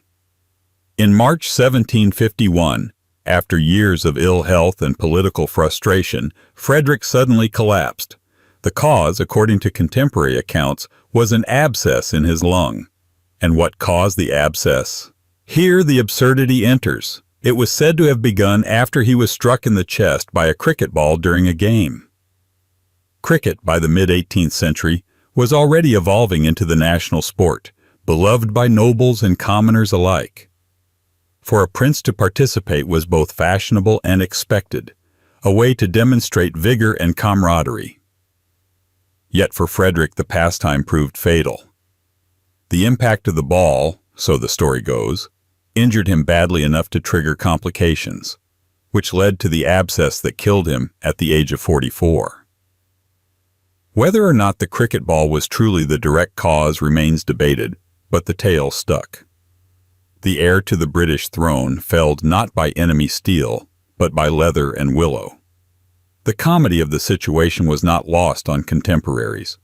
While supporters mourned him as a tragic figure denied his destiny, detractors, particularly those loyal to George II, saw his death as oddly fitting. Here was a man who had spent his life posturing, opposing, and underachieving, now remembered for being undone by a sporting accident. For his father, it may even have come as a grim relief. George II, upon hearing the news, is said to have expressed little more than indifference, his loathing of Frederick outweighing any sense of grief. The irony is sharp. Frederick had spent decades plotting to outshine his father, imagining a reign where he would prove himself the better monarch. Instead, he died before he could inherit the crown, leaving the throne to his son, George III. In doing so, he inadvertently secured one of the most consequential reigns in British history, one that included the loss of the American colonies. Had Frederick lived, history might have looked very different. Instead, he is remembered mostly as the prince who never became king because of a cricket ball. What makes Frederick's death absurd is not just the cause, but the mismatch between his ambitions and his end. He wanted to be remembered as a reformer, a king of the people, a monarch who stood against tyranny. Instead, he became a trivia answer, the man undone by sport. His death became a cautionary tale about fragility, the ultimate reminder that no amount of ambition can shield you from random misfortune. And yet, for all its ridiculousness, his death also had profound consequences. By passing prematurely, Frederick ensured that his son, George III, would inherit the throne instead. The course of British and global history shifted because of that single unlucky accident on the cricket field. From this perspective, Frederick's death looks less like a private tragedy and more like a turning point disguised as farce. Still, the absurdity lingers. A prince groomed for greatness toppled not by politics, not by war, but by a ball flying through the summer air. History is rarely fair, and it is often ironic. Frederick's death manages to be both. If his story shows how a royal can be undone by sport, the next case shows how a would-be king can be undone by something even more mundane: dinner. James Francis Edward Stuart, the so-called Old Pretender, didn't die in exile with a dagger in his back or on some desperate battlefield. Instead, the claimant to the throne reportedly choked on a piece of mutton, a banal, almost comic ending for a man who spent his entire life insisting he was born to rule. 15. James Francis Edward Stuart, the Old Pretender, 1766. Few royal figures have carried a nickname as tragically ironic as James Francis Edward Stuart. Born in 1688, he was the son of the deposed King James II of England and the VII of Scotland, and he spent his life in exile, insisting that he was the rightful king of Britain. To his supporters, he was James III and the Eighth. To his detractors, he was simply the Old Pretender, a man clinging to a crown that was never going to rest on his head. He plotted, schemed, raised armies, and inspired rebellion. But when it came time for his final chapter, he did not go out on the battlefield or in some cloak and dagger intrigue. No, his story ended in the dining room, where, according to legend, he choked on a piece of mutton. It is hard to imagine a less dignified fate for a man who spent his entire life wrapped in the trappings of royal ambition. James had endured decades of exile, moving between French and Italian courts, surviving on the hospitality of Catholic monarchs who saw him as a useful pawn in their quarrels with Britain. He had lived through failed uprisings, most famously the Jacobite Rebellion of 1715, which collapsed in a haze of poor planning and worse leadership. He had watched his son, Charles Edward Stuart, the young pretender or Bonnie Prince Charlie, take up the same cause 30 years later in the rebellion of 1745, only to see it crushed at Culloden. Through it all, James kept up the facade of kingship. He had his own court, his own ceremonies, his own desperate declarations that the throne was his by divine right. And yet, for all this effort, he died not as a monarch or a martyr, but as a man who made the fatal mistake of taking too big a bite. The story of his death, choking on mutton, spread quickly and stuck, not because it was necessarily true, but because it was so fittingly absurd. The image of a lifelong pretender, a man who spent decades demanding crowns, undone by dinner, was simply irresistible. It reduced all his grand ambitions to farce. He wasn't a tragic hero. He was the royal equivalent of someone who slips on a banana peel. Even if the tale was apocryphal, it perfectly captured how history saw him. A man whose reach always exceeded his grasp, whose cause always ended in collapse, and whose story always teetered between the grand and the ridiculous. To his enemies, the mutton story was poetic justice. A man who pretended to kingship deserved a death that stripped away all pretensions. But there's also a deeper irony here. For decades, James had been at the center of European politics. His claim to the British throne had shaped alliances, drawn in armies, and fueled rebellions. His very existence was a thorn in the side of successive British governments. And yet, by the time of his death in 1766, he had been reduced to an irrelevance, a relic of a bygone struggle. His son Charles's failure at Culloden had extinguished the Jacobite cause for good. Britain had moved on, growing into an empire while James languished in Rome, a pretender with no audience. To die in such a banal way was, in a sense, the ultimate confirmation of his irrelevance. It also highlights a recurring theme in these royal deaths: the contrast between ambition and reality. Kings and princes may dream of destiny, but fate often finds a way to mock them. James wanted to be remembered as the true king of Britain. Instead, he is remembered, if at all, as the man who choked on mutton. The grandeur of his claims evaporates when set against the absurdity of his ending. And yet, there's a strange poignancy here. His life was one long campaign against obscurity. He refused to accept that he was anything less than a king.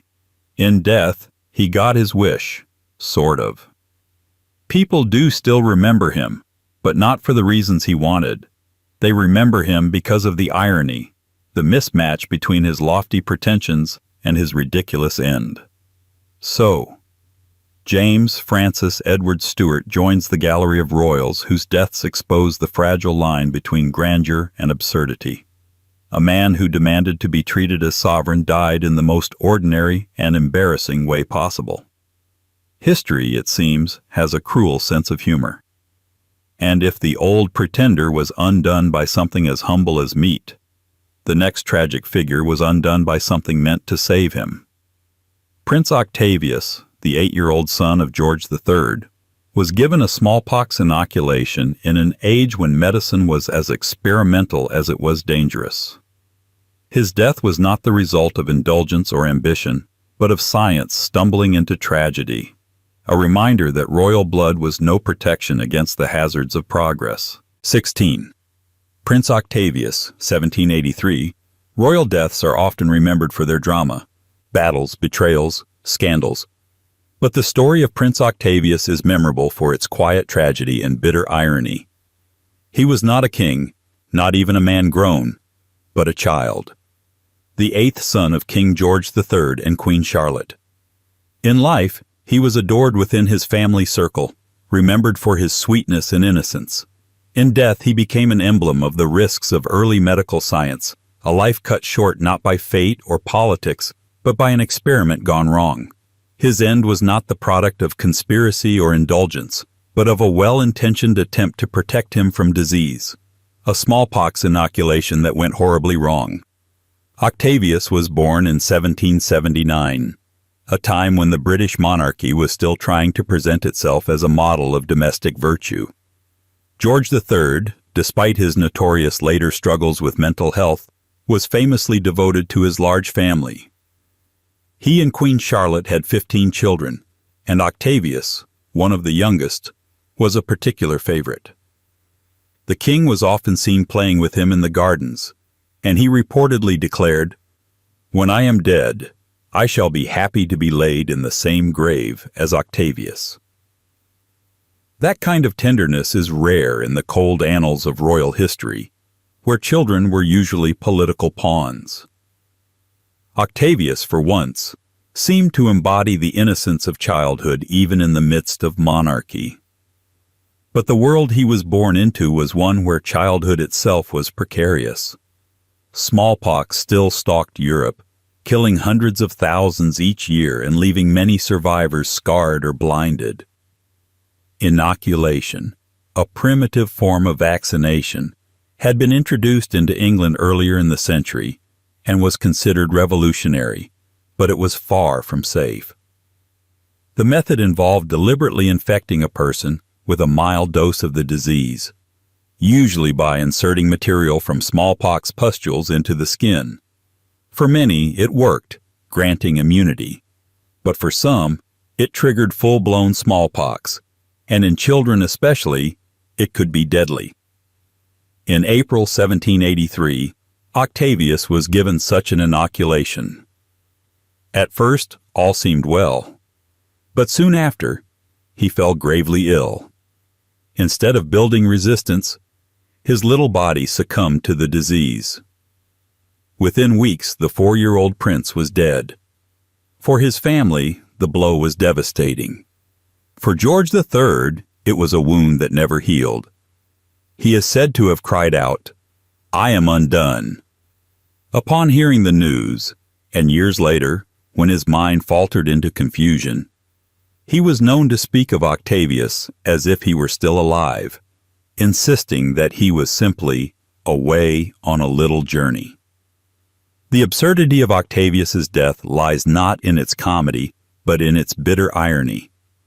The very procedure meant to save him killed him. His parents, eager to protect their child with the latest medical advance, had instead delivered him into the hands of fate. It was a cruel reminder that progress is not always straightforward, that the road to modern science is littered with tragedies.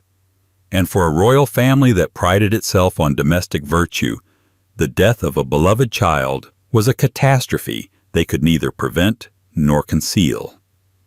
Yet Octavius's passing also carried a symbolic weight. He was not the first child to die from inoculation, nor the last. But his status as a prince made his case a public reminder of the risks. If even royal blood couldn't guarantee safety, how could ordinary families trust the practice? The tragedy fueled debate about inoculation's dangers, even as others defended its promise. In the long run, the science advanced and smallpox was eventually eradicated, but not before the price of countless lives, including Octavius's, had been paid. His death also left a lingering poignancy in the story of George III. The king, who would later suffer his infamous bouts of madness, found in Octavius's memory both comfort and torment. His grief for the child became entwined with his mental decline, blurring the lines between memory and delusion. Some historians argue that Octavius's death intensified George's instability, deepening his despair and shaping the course of his later reign. In this way, the boy who never grew up left a mark on history far larger than his short life might suggest. What makes Octavius's story so striking in the context of absurd royal deaths is its paradox. Unlike a king felled by gluttony or a prince toppled by sport, Octavius died in the name of progress. His death was neither comic nor scandalous, but it was absurd in its cruel inversion. Protection turned into peril, hope into despair. He represents the dangers of a world where science was experimental and medicine was as likely to kill as to cure. And yet, even in tragedy, there is irony. For a dynasty as plagued with eccentricities and misfortunes as the Hanoverians, Octavius's death became one more reminder that their lives, for all their crowns and castles, were as fragile as anyone's.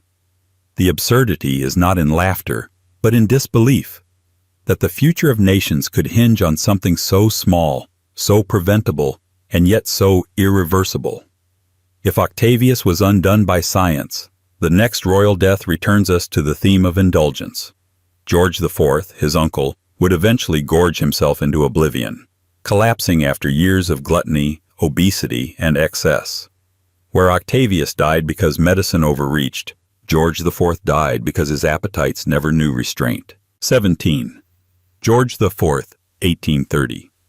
If Prince Octavius was the tragic reminder that innocence and science could collide with fatal consequences, George IV was the reminder that indulgence could be just as lethal. Where Octavius died because he was a child subjected to experimental medicine, George IV died because he was a grown man who simply could not say no to goose, wine, and every other form of luxury placed in front of him. His death in 1830 was less a surprise than an inevitability. A monarch who spent decades stuffing himself, drinking excessively, and ignoring his doctors finally collapsed under the weight of his own appetites. George IV, born in 1762, was the eldest son of George III. Unlike his father, who, for all his flaws, was earnest, dutiful, and domestically minded, George IV lived as if the world owed him pleasure. From his youth he was flamboyant, extravagant, and utterly uninterested in restraint. He built lavish palaces like Carlton House and the Brighton Pavilion, hosted endless feasts, and surrounded himself with mistresses, tailors, and flatterers. His waistline expanded in proportion to his ego. By the time he ascended the throne in 1820, he was already notorious for his size, his gluttony, and his fondness for drink. Descriptions of George in his later years are both grotesque and darkly comic. He was enormously overweight, struggling to walk, and constantly plagued by gout and dropsy. His clothing had to be custom-made to contain him, and even then he spilled out of it.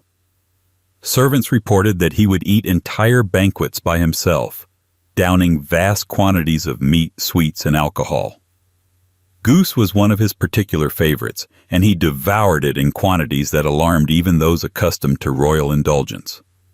By the 1820s, George's health had deteriorated so badly that his ministers often despaired of his ability to function.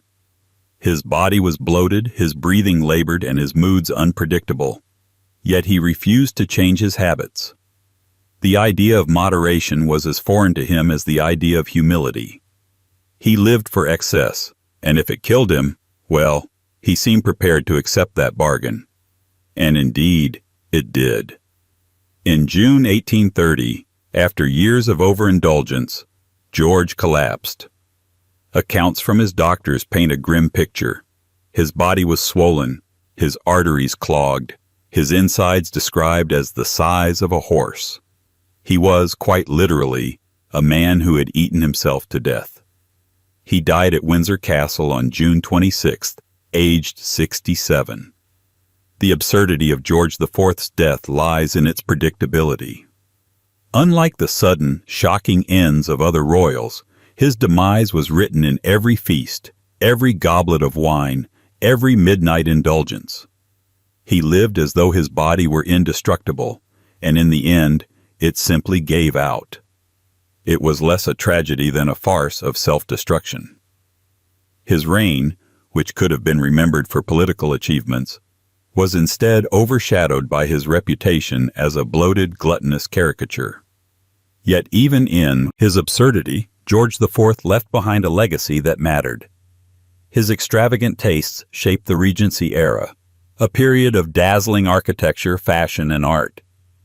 The Brighton Pavilion still stands as a monument to his eccentricity, with its onion domes and over-the-top opulence. He may have died in ridiculous excess, But he also embodied the contradictions of his time. A monarch both ridiculous and influential, both mocked and imitated. Still, history tends to be unkind to men who indulge themselves to death. Where others are remembered for courage or scandal, George IV is remembered for his size, his gluttony, and his collapse after eating too much goose. He became the poster child for royal excess, a living warning about the dangers of unchecked appetite. His death was not noble, not even dramatic. It was simply the punchline to a life lived in overindulgence. And yet, as ridiculous as George IV's end may seem, the absurdity of royal deaths did not stop there. Just over a decade earlier, another royal had been undone not by gluttony, but by medicine, or rather, malpractice. Princess Charlotte of Wales, George IV's only legitimate child, died in childbirth after her doctors decided the best course of treatment was to bleed her nearly to death. Where George's excess destroyed him, Charlotte's doctors destroyed her with their misguided attempts at restraint, proving that royal bloodlines could collapse from overindulgence and from overcorrection alike. 18. Princess Charlotte of Wales, 1817. If George IV embodied royal excess, his daughter, Princess Charlotte of Wales, embodied the opposite, the great hope of a new generation. She was young, popular, and full of promise, the heir who might have rejuvenated a monarchy weighed down by scandal. Her death in 1817 was not just a private tragedy but a national one, plunging Britain into grief so profound that some compared it to the mourning for Princess Diana nearly 2 centuries later. Yet for all the heartbreak, Charlotte's end was absurd in its own way. She died not because of some unstoppable illness or violent fate, but because her doctors effectively killed her with incompetence. Charlotte was born in 1796, the only legitimate child of George IV and his estranged wife, Caroline of Brunswick.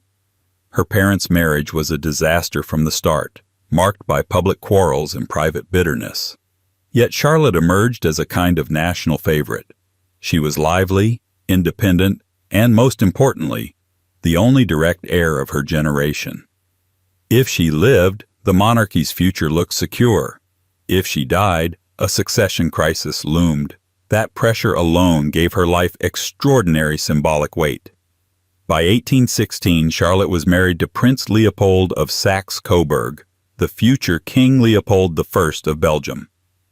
It was a love match, rare in royal history, and the young couple seemed genuinely happy. When Charlotte became pregnant in 1817, the public's excitement was palpable. Here, finally, was stability, a beloved princess, a happy marriage, and the promise of a healthy heir. The monarchy, for once, had a story that seemed to please everyone. But then came the birth, or rather, the mishandling of it. Charlotte went into labor on November 3, 1817, under the supervision of Sir Richard Croft, her physician. Croft was not inexperienced, but his approach was rigid and dangerously outdated. The labor dragged on for more than 50 hours. Charlotte was exhausted, but Croft insisted on natural delivery, refusing to intervene with forceps or other measures. His reasoning was partly medical, partly reputational. Doctors who used instruments risked being blamed if something went wrong. In his mind, avoiding intervention meant avoiding scandal. As the hours wore on, Charlotte's strength drained away. Finally, she delivered a stillborn son. Already devastated, she now faced another crisis: internal bleeding and extreme weakness. What did her doctors do? They bled her, repeatedly. In their determination to balance her humors, they drained the very life out of her. By the time they realized the severity of her collapse, it was too late. Charlotte died in the early hours of November 6th, leaving Britain in shock. The absurdity lies in the cruel mismatch between expectation and reality. A princess who represented the future of the crown was killed not by nature, but by the very men entrusted to save her. Croft's refusal to act decisively and his reliance on bleeding, a practice already controversial in medical circles, turned what might have been a survivable complication into a catastrophe.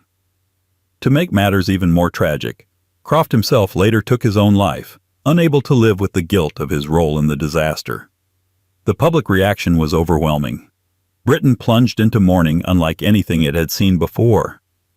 Shops closed, bells tolled, and people wore black armbands in memory of a woman many had never met, but had come to see as their hope for the future. The grief was not just for Charlotte, but for the idea of what she represented: renewal, stability, and a monarchy that could heal itself from the scandals of George IV's generation. In hindsight, Charlotte's death reshaped history in unexpected ways.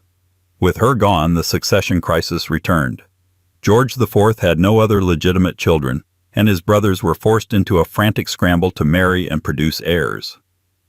Out of this scramble came the marriage of Edward, Duke of Kent, to Princess Victoria of Saxe-Coburg-Saalfeld. Their daughter, born in 1819, would become Queen Victoria, whose reign defined an era. In other words, without Charlotte's death, the Victorian age as we know it might never have happened. Yet for all its historical consequences, the manner of Charlotte's death remains absurd in its preventability. She wasn't killed by war, accident, or plague, but by a medical philosophy so misguided that it effectively drained her to death. It was a royal tragedy dressed up as science, a reminder that expertise can be as dangerous as ignorance when wielded with arrogance. So Charlotte's story endures as both heartbreak and absurdity. The princess who had everything, undone not by fate, but by her doctors. She was mourned as a lost future, yet remembered as an emblem of medical folly. And if her story feels bleak, the next royal death tips us back into dark comedy. For Prince Albert Victor, Duke of Clarence, it wasn't medicine that killed him, but timing. He died of influenza just as he was embroiled in scandal. His end overshadowed not by grief but by gossip whispered in every corner of London. 19. Prince Albert Victor, Duke of Clarence, 1892. If Princess Charlotte's death was remembered as a national tragedy wrapped in medical incompetence, her great-nephew Prince Albert Victor's demise was remembered as a mix of tragedy and gossip, an end where influenza did the work, but scandal did the talking. Known within the family as Eddie, Albert Victor was the eldest son of Edward, Prince of Wales, later Edward VII, and the grandson of Queen Victoria. By blood, he was destined to be king. By temperament, he was destined to be misunderstood. His early death in 1892 left the throne to his younger brother, the future George V, changing the course of British history. But it also left behind whispers, rumors so salacious that they overshadowed the simple fact that he died of illness. Albert Victor's life had always been marked by contradictions. Born in 1864, he grew up in the shadow of Queen Victoria's formidable presence, and under the critical eye of his father, Edward, who thought him weak and slow. Teachers complained about his lack of academic ability, and even sympathetic observers admitted he struggled to express himself clearly. But he was not devoid of charm. He was tall, handsome, and well-mannered, with a gentle disposition that won him affection in society circles. Still, those qualities weren't what people remembered. What they remembered were the rumors. By the 1880s, Albert Victor was dogged by whispers about his private life. One rumor claimed he had been involved in a scandal at a male brothel on Cleveland Street in London, a claim that has never been proven but which stuck to his reputation like glue. Another rumor, surfacing decades later, suggested that he might somehow have been connected to the Jack the Ripper murders, an idea with no historical basis but irresistible to conspiracy theorists. Eddie became less a real man and more a canvas for gossip, speculation, and scandal. And then came the winter of 1891 to 92. Influenza swept through Britain in a deadly wave, part of the so-called Russian flu pandemic. Albert Victor, who had recently become engaged to Princess Mary of Teck, later Queen Mary, fell ill in December 1891. At first his case seemed mild, but the illness soon worsened, turning into pneumonia. On January 14, 1892, at the age of just 28, he died at Sandringham House. His fiancée, his family, and the nation were stunned. On paper, his death was straightforward.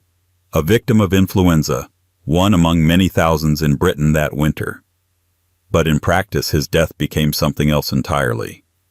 Because Albert Victor had never quite shaken the air of scandal, people couldn't resist framing his end in ironic terms. To some, it seemed as though fate had cut him down before gossip could destroy him entirely. To others, the contrast between his promising engagement and sudden death looked like a cruel joke. For conspiracy theorists, his passing only deepened the mystery, leaving them to imagine darker causes behind the official diagnosis. The absurdity of Albert Victor's death lies not in its cause. Disease is, after all, tragically ordinary, but in how it was remembered. Influenza was too banal for a royal whose life had been built up into legend and rumor. So the whispers took over. The young prince who could have been king was instead transformed into a phantom of speculation. The royal at the brothel, the shadowy figure linked to Victorian horrors. The man remembered more for scandal than substance. Yet his death had very real consequences. With Albert Victor gone, the line of succession shifted to his younger brother, George. George married Albert Victor's fiancée, Mary, and together they became George V and Queen Mary, the grandparents of the current British monarch. The entire 20th century history of the British Crown, the abdication crisis, World War II, Elizabeth II's long reign, was shaped by Albert Victor's absence. Influenza changed dynasties. Still, history refuses to let him rest.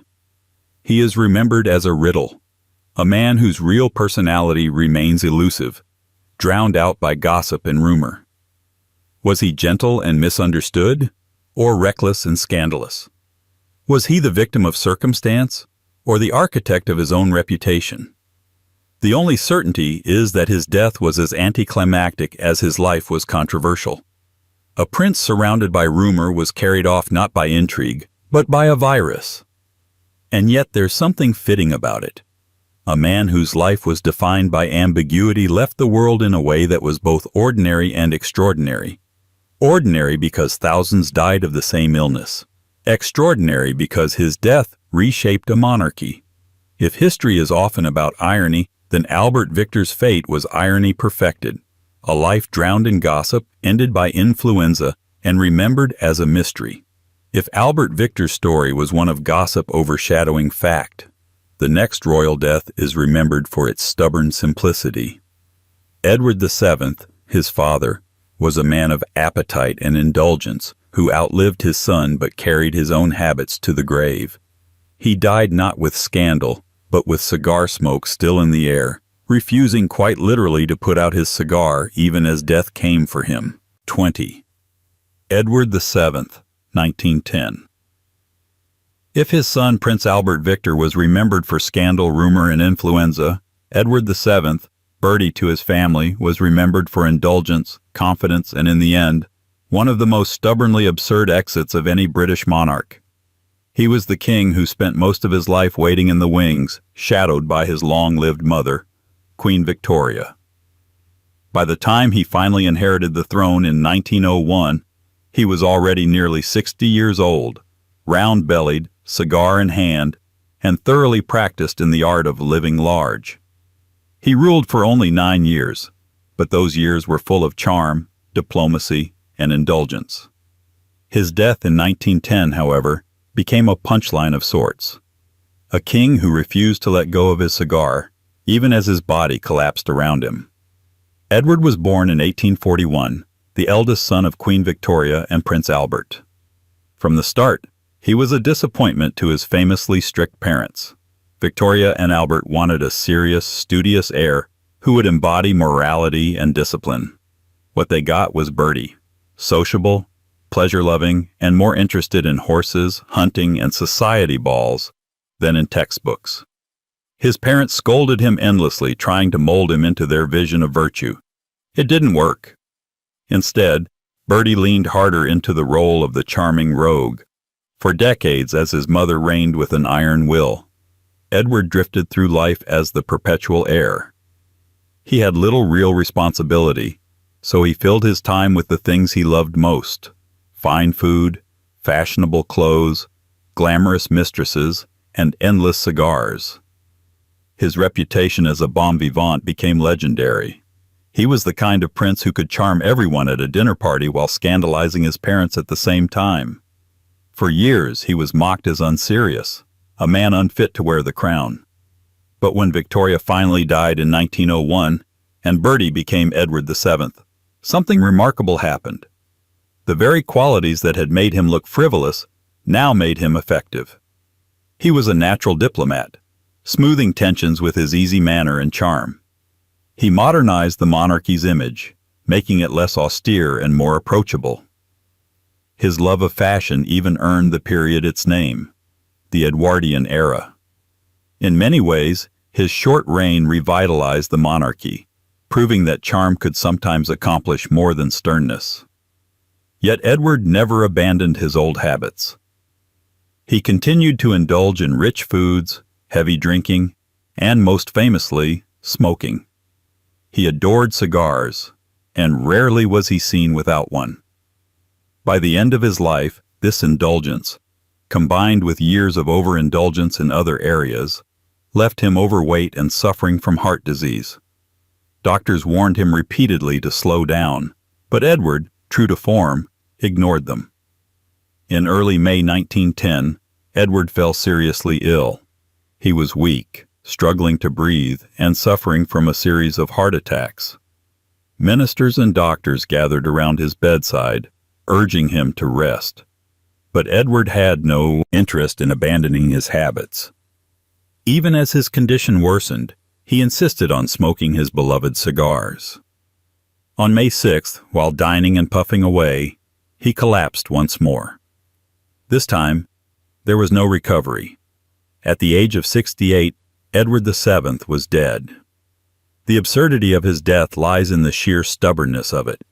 Here was a man who had outlasted decades of criticism, who had proven his doubters wrong by becoming a surprisingly effective monarch.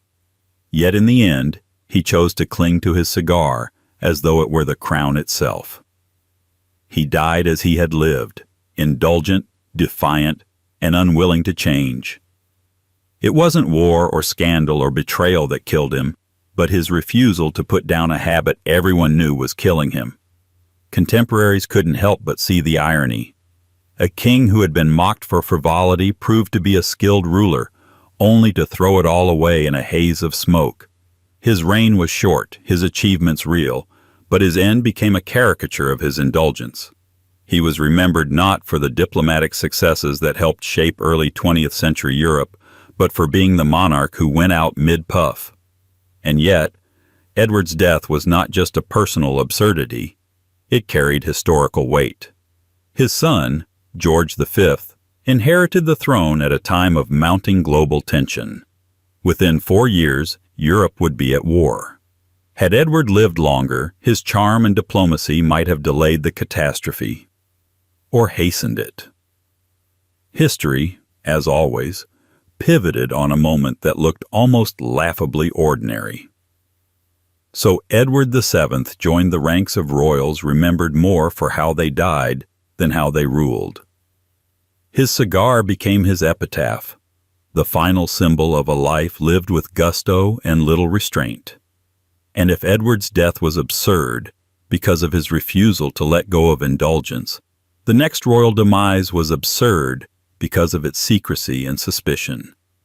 Prince George, Duke of Kent, younger brother of George VI, died in a mysterious plane crash in 1942, with a suitcase full of liquor bottles by his side.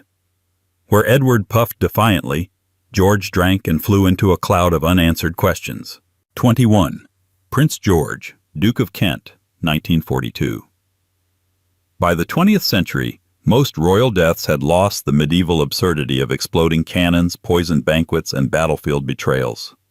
Modernity promised a new kind of dignity, one grounded in medicine, technology, and carefully managed appearances. Yet even in the polished world of the Windsors, absurdity found a way. Few deaths capture this better than that of Prince George, Duke of Kent, younger brother of King George VI and uncle to the future Queen Elizabeth II. His end came not on the battlefield nor in old age, but in a suspicious 1942 plane crash, made even stranger by the fact that he was carrying a suitcase allegedly packed with bottles of liquor. Prince George was born in 1902, the fourth son of George V and Queen Mary. Unlike his more dutiful brothers, George cultivated a reputation for glamour and scandal. He was handsome, fashionable, and charming, qualities that made him popular in high society, but also fueled endless rumors. He had a taste for luxury and an eye for trouble, his name whispered in connection with affairs, wild parties, and excessive drinking. In the staid world of the Windsors, George was the dashing rogue, the royal who lived as though the crown were a stage set for his personal drama. When World War II broke out, George, like his brothers, was expected to serve. He joined the Royal Air Force, though his role was largely ceremonial. Still, in August 1942, he boarded a Sunderland flying boat bound for Iceland. What happened next remains one of the strangest mysteries in royal history. Shortly after takeoff from Scotland, the aircraft crashed into a hillside near Caithness. Of the 14 people on board, 13 were killed, including George. Only one crew member survived. The official story was simple enough: an accident. Bad weather, pilot error, wartime strain, all plausible explanations. But almost immediately, questions arose. Why was George on that particular flight? Why was there so little clarity about the mission? And, most tantalizingly, why did rumors spread that his luggage contained not military documents or personal effects, but a suitcase full of alcohol? The image of a prince dressed in RAF uniform flying on a mysterious mission during wartime, with a suitcase stuffed with bottles crashing into a Scottish hillside, was irresistible to the public imagination. It seemed both absurd and suspicious. Here was a royal death that combined modern tragedy with the timeless absurdity of indulgence. Was George simply indulging himself one last time? Or was the suitcase detail an invention, a way to discredit him after death? No one knows for sure, but the story stuck. What makes George's death particularly absurd is the mismatch between expectation and reality. He was a prince in the age of world wars, a man who should have been remembered for service, sacrifice, or at least duty. Instead, his memory was forever entangled with whispers of scandal and the image of bottles tumbling from a suitcase in the wreckage. It was the old royal theme of indulgence meeting its downfall, updated for the age of aviation. His death also fed conspiracy theories. Some speculated that George had been on a secret mission connected to the war effort, perhaps involving clandestine negotiations. Others imagined darker cover-ups, fueled by the secrecy of wartime Britain and George's reputation for excess. The absence of clear answers left space for speculation to grow. And speculation, in turn, ensured that his death was remembered not as tragic, but as absurdly suspicious. In the personal sphere, his death devastated his family. George left behind a wife, Princess Marina of Greece and Denmark, and 3 young children, including Prince Edward, later the Duke of Kent. For his brother, King George VI, the loss was another heavy burden during the darkest years of the war. Yet for the public, the official grief was overshadowed by the rumors, the irony, and the lingering question of why a royal prince died with a suitcase full of bottles.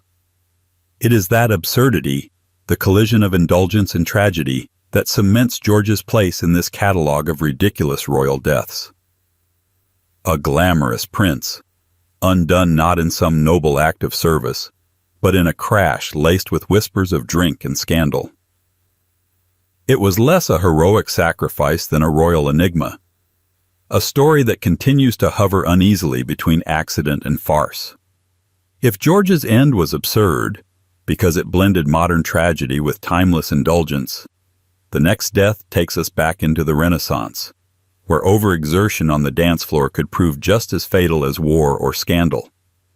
Henry Brandon, the young son of Mary Tudor, managed to dance himself into exhaustion and straight into the grave, reminding us that even in the royal courts of the 16th century, too much merriment could kill. 22. Henry Brandon, 1551. Most royal deaths leave us with images of thrones, crowns, and battlefields. Henry Brandon, however, gave us a death that looks more like the aftermath of a particularly bad party. The teenage son of Mary Tudor, sister of Henry VIII, and Charles Brandon, Duke of Suffolk. Henry was not destined for a throne, but he was destined to be remembered for a death so embarrassingly anticlimactic that it reads like the punchline to a cruel joke. He died in 1551 of sweating sickness, a mysterious epidemic that haunted Tudor England. But the detail that made his end absurd was how he supposedly contracted it. After a night of exuberant dancing, Henry overheated, fell ill, and never recovered. In short, a prince danced himself to death. To understand the absurdity, it helps to remember what sweating sickness was. First appearing in 1485, the disease swept through England in sporadic outbreaks for more than half a century. It struck suddenly and killed quickly, often within 24 hours. The symptoms included intense sweating, shivering, dizziness, and collapse. Nobody knew what caused it, and nobody knew how to cure it. For ordinary people, it was terrifying but unremarkable. Just another grim fact of life in a century full of plagues. For a royal, however, the optics of dying from it were devastating. Henry Brandon, born around 1535, was a young noble caught between obscurity and prominence. His mother, Mary Tudor, had been briefly Queen of France before marrying Charles Brandon, her true love and Henry VIII's close friend. Their children enjoyed high status at court, though they were not central to the succession. Henry himself was created Earl of Lincoln in 1525, a prestigious title for a boy who was still growing into adolescence. But despite his promising position, he lacked the robust health his era demanded. In the summer of 1551, Henry attended festivities that included music and dancing. Accounts suggest he threw himself into the revelry with enthusiasm, perhaps trying to prove his vigor or simply enjoying the pleasures of youth. But Tudor courts were hotbeds of disease, and sweating sickness thrived in such crowded, overheated spaces. After his night of dancing, Henry fell gravely ill. Within days, he was dead. He was around 16 years old. The irony is painful. A boy born into privilege, who might have lived quietly as a nobleman, instead collapsed because he overexerted himself at a party. The official cause, sweating sickness, was serious enough, but the detail about dancing stuck in popular imagination. He wasn't struck down in battle or poisoned by enemies. He danced too hard, sweated too much, and caught the very disease named for that condition. It was as though fate itself were mocking him. You wanted to dance? Fine, you'll sweat yourself into the grave. Henry's death had some political ripples, though not nearly as seismic as those of others on this list. With his passing, the Brandon line's male heirs dwindled, leaving his sisters as the family's surviving representatives. One of them, Lady Jane Grey, would later be thrust onto the throne as the 9 Days Queen before being deposed by Mary I. Henry's absurd demise was thus one small step in the chaotic succession crises of mid-Tudor England. Still, he himself faded into obscurity, remembered mostly as the boy who danced his way into an early grave. The absurdity is amplified by the cultural symbolism. Dancing was meant to be a display of health, youth, and vitality. For Henry, it became the opposite, exposing fragility instead of strength. His end reminds us of how precarious life was in the 16th century, even for royals surrounded by privilege. A single night of exertion could mean death. Yet when framed against the grand sweep of Tudor drama, Henry VIII's 6 wives, Elizabeth I's reign, the Armada, it seems comically small. A boy danced, sweated, and died. But perhaps the greatest irony is how Henry Brandon's story encapsulates the absurd extremes of royalty. His birth tied him to some of the most powerful dynasties in Europe. His death tied him to a punchline about over-enthusiastic dancing. In the end, he left no great legacy, no famous deeds, only the reminder that even nobles can die in ridiculous ways. If Henry's death was absurd because he turned a party into his funeral, the next tale brings us back to the dark comedy of royal tempers. Philip of Cognac, illegitimate son of Richard the Lionheart, didn't succumb to disease or exhaustion. He succumbed to his own fury.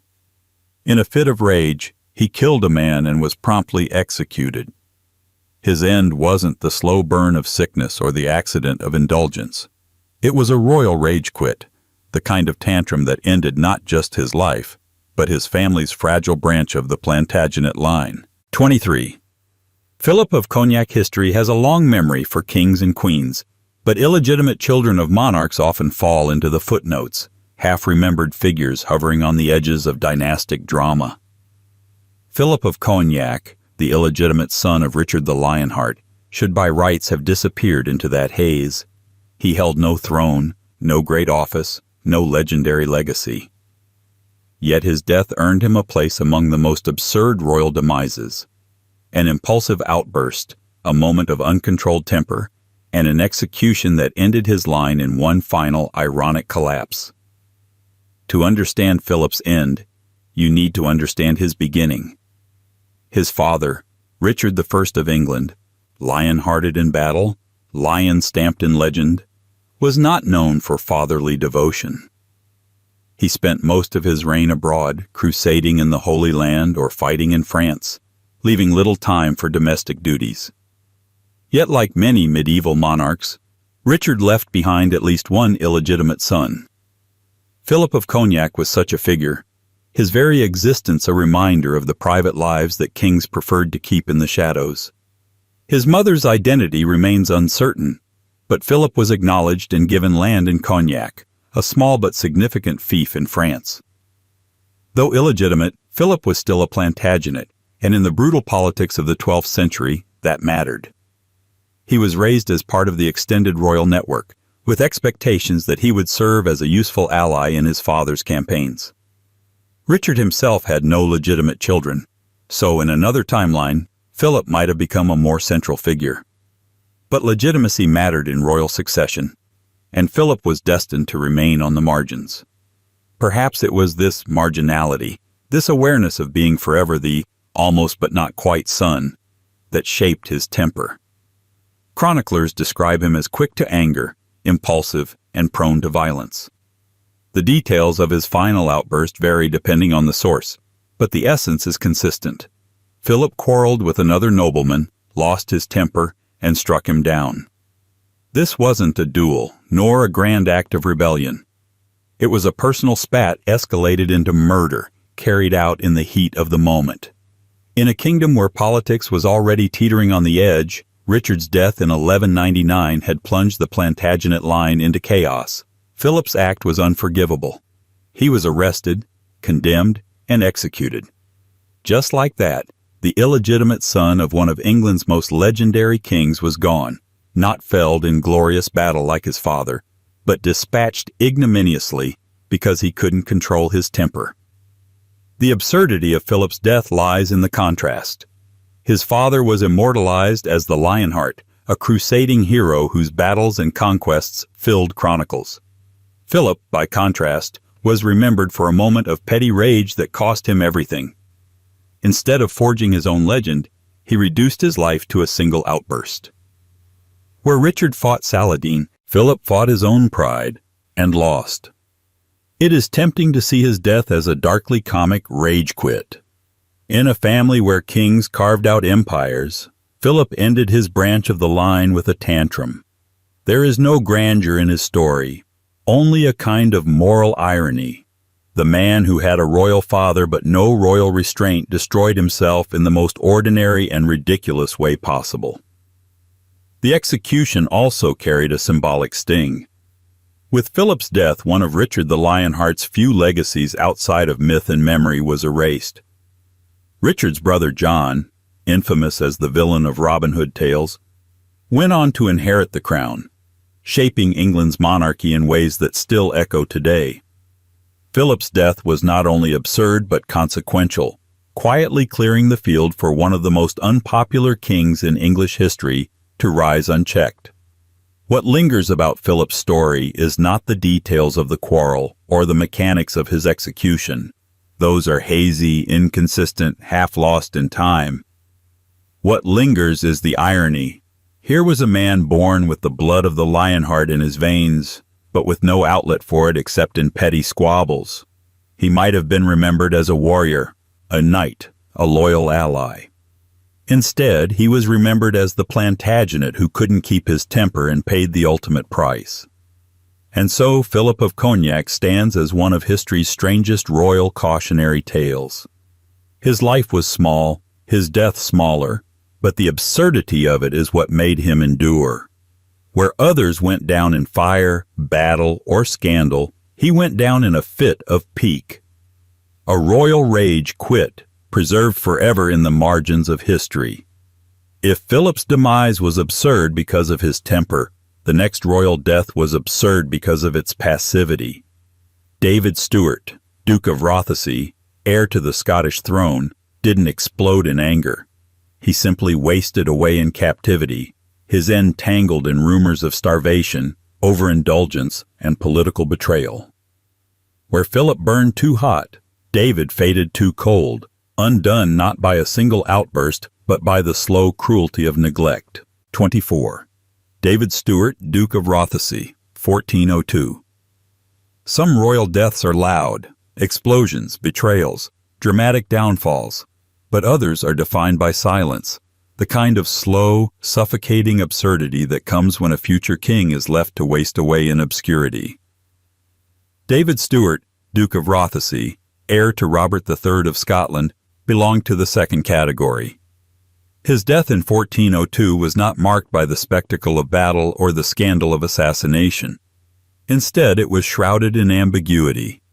A young man of 20 who either starved to death in captivity or, depending on the rumor, ate himself into illness before his captors let him perish. His end is both tragic and ridiculous. An heir to the Scottish throne undone not by swords but by food, or the lack of it.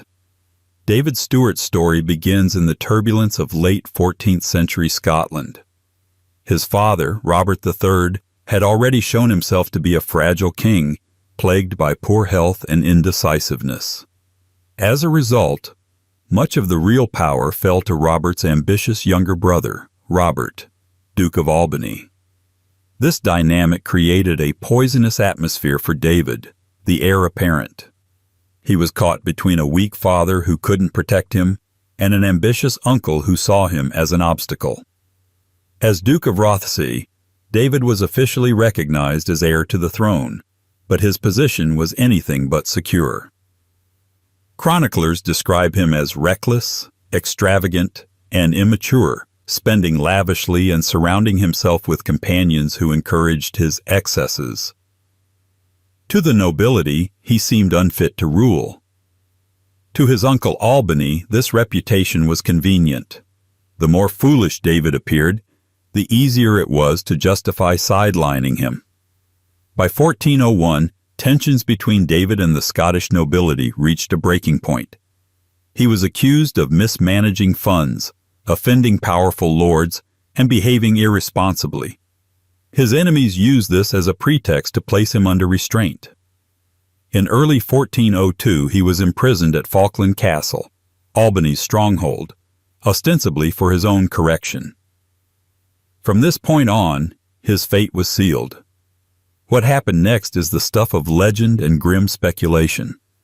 The official record is sparse, noting only that David died in captivity in March 1402. But the rumors tell a more colorful story. Some claim that he was deliberately starved to death by his uncle, left to waste away in his cell until his youthful energy gave out. Others whispered that he had been indulging himself too heavily, eating and drinking in excess, until the guards cut off his supplies and let his indulgence turn into slow agony. In either version, food, or its absence, became the absurd weapon of his undoing. The absurdity lies not just in the manner of his death, but in the contrast between his position and his end. David was heir to the Scottish throne, the man who might have succeeded Robert III and steered the kingdom into the 15th century. Instead, he died like a neglected prisoner, his body failing in silence, while his uncle tightened his grip on power. For Albany, it was a masterstroke. Remove the troublesome heir without the spectacle of open murder and cloak the whole affair in ambiguity. For David, it was humiliation. His father, Robert III, was devastated.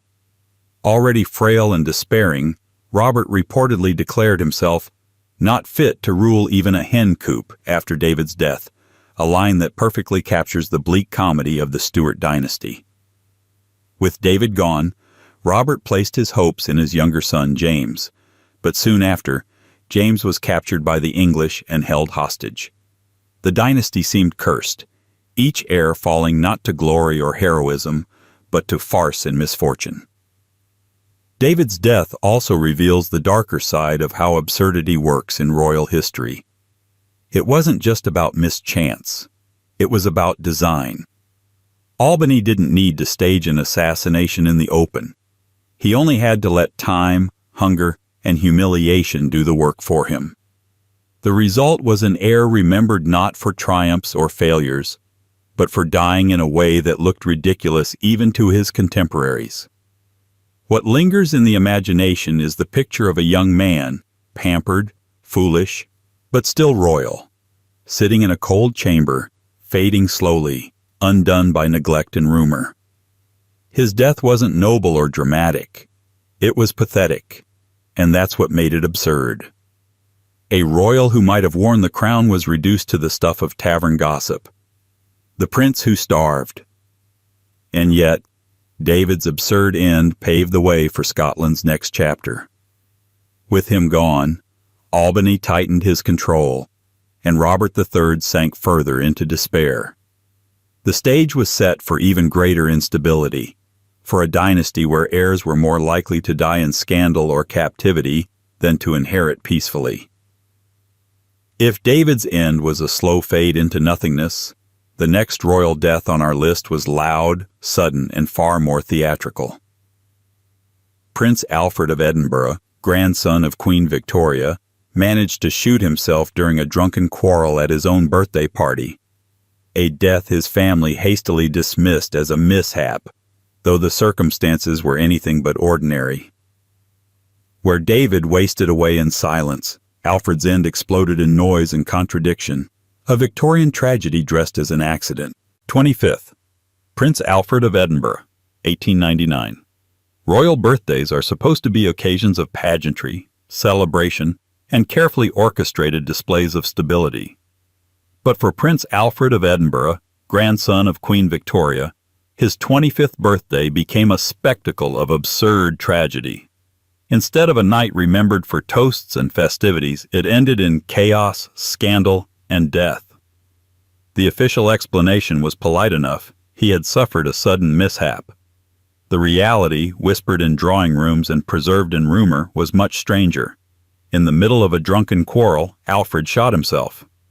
Prince Alfred was born in 1874, the son of Prince Alfred, Duke of Edinburgh, himself Queen Victoria's second son, and Grand Duchess Maria Alexandrovna of Russia, daughter of Tsar Alexander II. He grew up in a world where family politics weren't just complex, they were continental. He was both British and Russian royalty, caught between the stiff decorum of Victoria's court and the icy grandeur of the Romanovs. That dual heritage gave him prestige, but also pressure. Like so many younger royals, he lived in the shadow of higher expectations and louder personalities. By the 1890s, Alfred had acquired a reputation for drinking and reckless behavior. He lacked the discipline that might have secured him a steady military or political career, and instead drifted through life with the wealth and indulgences that came with his name. If some royals are remembered for their devotion to duty, Alfred was remembered for not quite finding his place. That aimlessness, combined with his taste for drink, was the perfect recipe for disaster. The disaster came in January 1899, at his 25th birthday party. The details, as usual in royal scandals, are muddled and softened by official accounts. What is clear is that the evening descended into argument. Alfred, intoxicated and temperamental, clashed with others at the gathering. Words escalated into shouting. Then came the shocking moment. Alfred drew a revolver and fired into his own chest. The wound was not immediately fatal. He lingered for several days, doctors summoned in haste to patch up what they diplomatically called a sudden illness. But the truth was impossible to hide. Rumors flew across Europe, fueled by both his British and Russian connections. By February 6th, Alfred was dead. His family, desperate to preserve dignity, called it a mishap. Historians ever since have debated whether it was a reckless accident, a drunken impulse, or something darker. The absurdity of Alfred's death lies in how it was remembered and framed. Here was a young prince, endowed with privilege and wealth, undone not by war, not by politics, not by conspiracy, but by his own recklessness at his birthday party. The contrast between the occasion, a celebration of life, and the outcome, a fatal wound, was almost grotesquely ironic. His family's attempt to label it a mishap only added to the sense of farce. It was less an explanation than a performance, a way of hiding embarrassment behind euphemism. His death also highlighted the fragility of the Victorian royal facade. Queen Victoria, already elderly and burdened by decades of family drama, was once again confronted with scandal. Her reign was supposed to embody stability and moral authority, yet her descendants repeatedly found new ways to turn personal failings into public spectacle. Alfred's end was a reminder that the image of royal dignity could collapse in an instant, undone by one reckless act. Beyond the scandal, Alfred's death had consequences for dynastic politics. His passing removed one of the heirs to the Duchy of Saxe-Coburg and Gotha, a title that would later pass to his cousin Charles Edward. The dynastic chessboard shifted once again, with Alfred's absence altering the delicate balance of British and German royal ties. History, in its usual way, transformed a personal tragedy into a political ripple. And yet, what lingers most about Alfred is the absurdity of the scene. A drunken quarrel, a revolver, and the hollow reassurance that it was all just an unfortunate mishap. His life might have been forgettable, but his death ensured he would be remembered, not for achievements, but for the ridiculousness of the way he left the stage. If Alfred's birthday collapse was absurd because it was loud, chaotic, and impossible to spin into dignity, the story that closes this long catalog of ridiculous royal deaths takes us back to the start of the absurdity. The toilet. For King Edmund Ironside's privy tragedy might have opened our list, but its echo returns here. Across centuries, from goose feasts to exploding cannons, from poisoned remedies to dance floors, the through line is clear. Royalty, for all their power, were never exempt from the absurdity of human frailty.